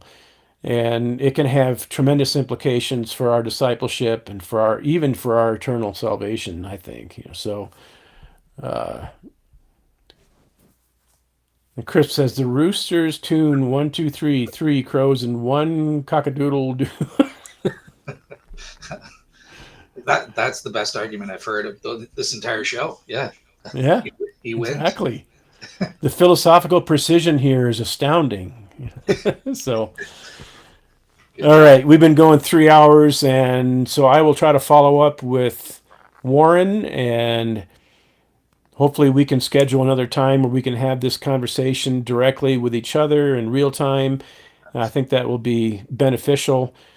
And if there's anything that I have misrepresented about Warren's position or Chris's position, then I think that these guys will let me know. Warren will at least let me know. And if I have misrepresented anything that Warren or Chris said, then I absolutely want to apologize. It's not intentional, believe me, and because I don't want to be inaccurate. I always want to represent people accurately and fairly. So I think that'll be great. So everybody just kind of stay tuned, and I look forward to that happening, and I hope everyone who's joined us today can join us for that whenever it occurs and whenever we can schedule it. So Yeah. any closing comments, Mr. Dale? Yeah. Just say I think this has been really great, really in depth conversation and stuff, and it's been mutually respectful, civil, and substantive on both sides. In terms of Warren and Chris, and in terms of our giving our feedback in our initial video, also in the chat. I mean, a lot of great chats coming in and stuff like that. So I'm appreciative of this, and 100% I am down to be in the show with Warren. I'll make it happen. I'll be as flexible as I can to make for whatever works for you and Warren on that front. Okay. One thing I will say, just for my audience. So obviously, this is being live streamed to my channel. Phil asked me to do that, so I'm gonna post up this show today or tomorrow morning on all my platforms. But I also will be posting up tomorrow after church or Monday at the latest my show on the resurrection, because I just did a 4 hour debate before I came on with Phil. I was doing a literally a debate on the resurrection, but specifically the nuanced point of, does the Bible support evidentialism with respect to the resurrection, or does it support the blind faith thing? So I'll have that posted up as well within the next couple days for people. Yeah, it's hard for me to conceive of the debate about the Bible being an evidentialist document. It's hard for me to conceive of that going for 4 hours. To me, that would go for about 4 minutes. We can settle it. We can settle it pretty quickly because the apostles in the book of Acts, they appealed to eyewitness testimony. They appealed to historical evidence, and their entire approach was evidentialistic, if that's a word. I don't. Is that a word, Dale? Evidentialistic. I'm adding it to the dictionary as we speak, but Oh, good, good. Thank you. I've added evidence is apparently a word for us too, but yeah, Be, it's be sure. huh? You'd Be be sure and give me an attribution. So in the dictionary. of course, yeah, but you'd be surprised at how the mind of an atheist or a skeptic can take something that seems obviously true and contort it and twist it into something that's not. So I think you'll enjoy. It's me and my old co-host David Johnson from Skeptics and Seekers, who is the atheist doing this, but we always have fun, Okay. kind of ribbing each other and stuff. But yeah, it was a great show. Yeah, I've had conversations with David. He's a great guy. Absolutely. Like Yeah. David Johnson a lot. Yeah, good guy. Praying for him to convert. Yeah. Well, yeah. and Go ahead. and I have heard atheists tell Christians that the evidence is no good, but I haven't heard very many atheists actually claim that the Bible doesn't support the concept of evidence and the appeal to evidence as a valid epistemological tool. And I don't know how any atheist could actually make the case that the Bible has no interest in weighing evidence and then being able to draw conclusions about historical events from the evidence for them. So as a principle, evidence is absolutely, it's the Bible is dripping with that principle. And I would like to see how an atheist would actually be able to deny that. So I'll try to catch that recording when you post it, and that'll Awesome. be good. No spoilers, but yeah, it was a good combo for sure. Okay. Yep. No spoilers. All right. Well, here's Ming the Merciless signing off. And I appreciate everybody who's come on. I appreciate you, Dale. You're always a great guy to talk with. And I say this all the time, so I'm probably going to sound like a broken record here, but I learn something every time I talk to you, Dale.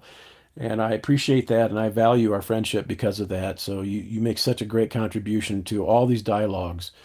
And so I always look forward to having you on, and I appreciate it, and I thank you for that. Thank you for everybody who was in the chat. Thank you for everyone who's listening.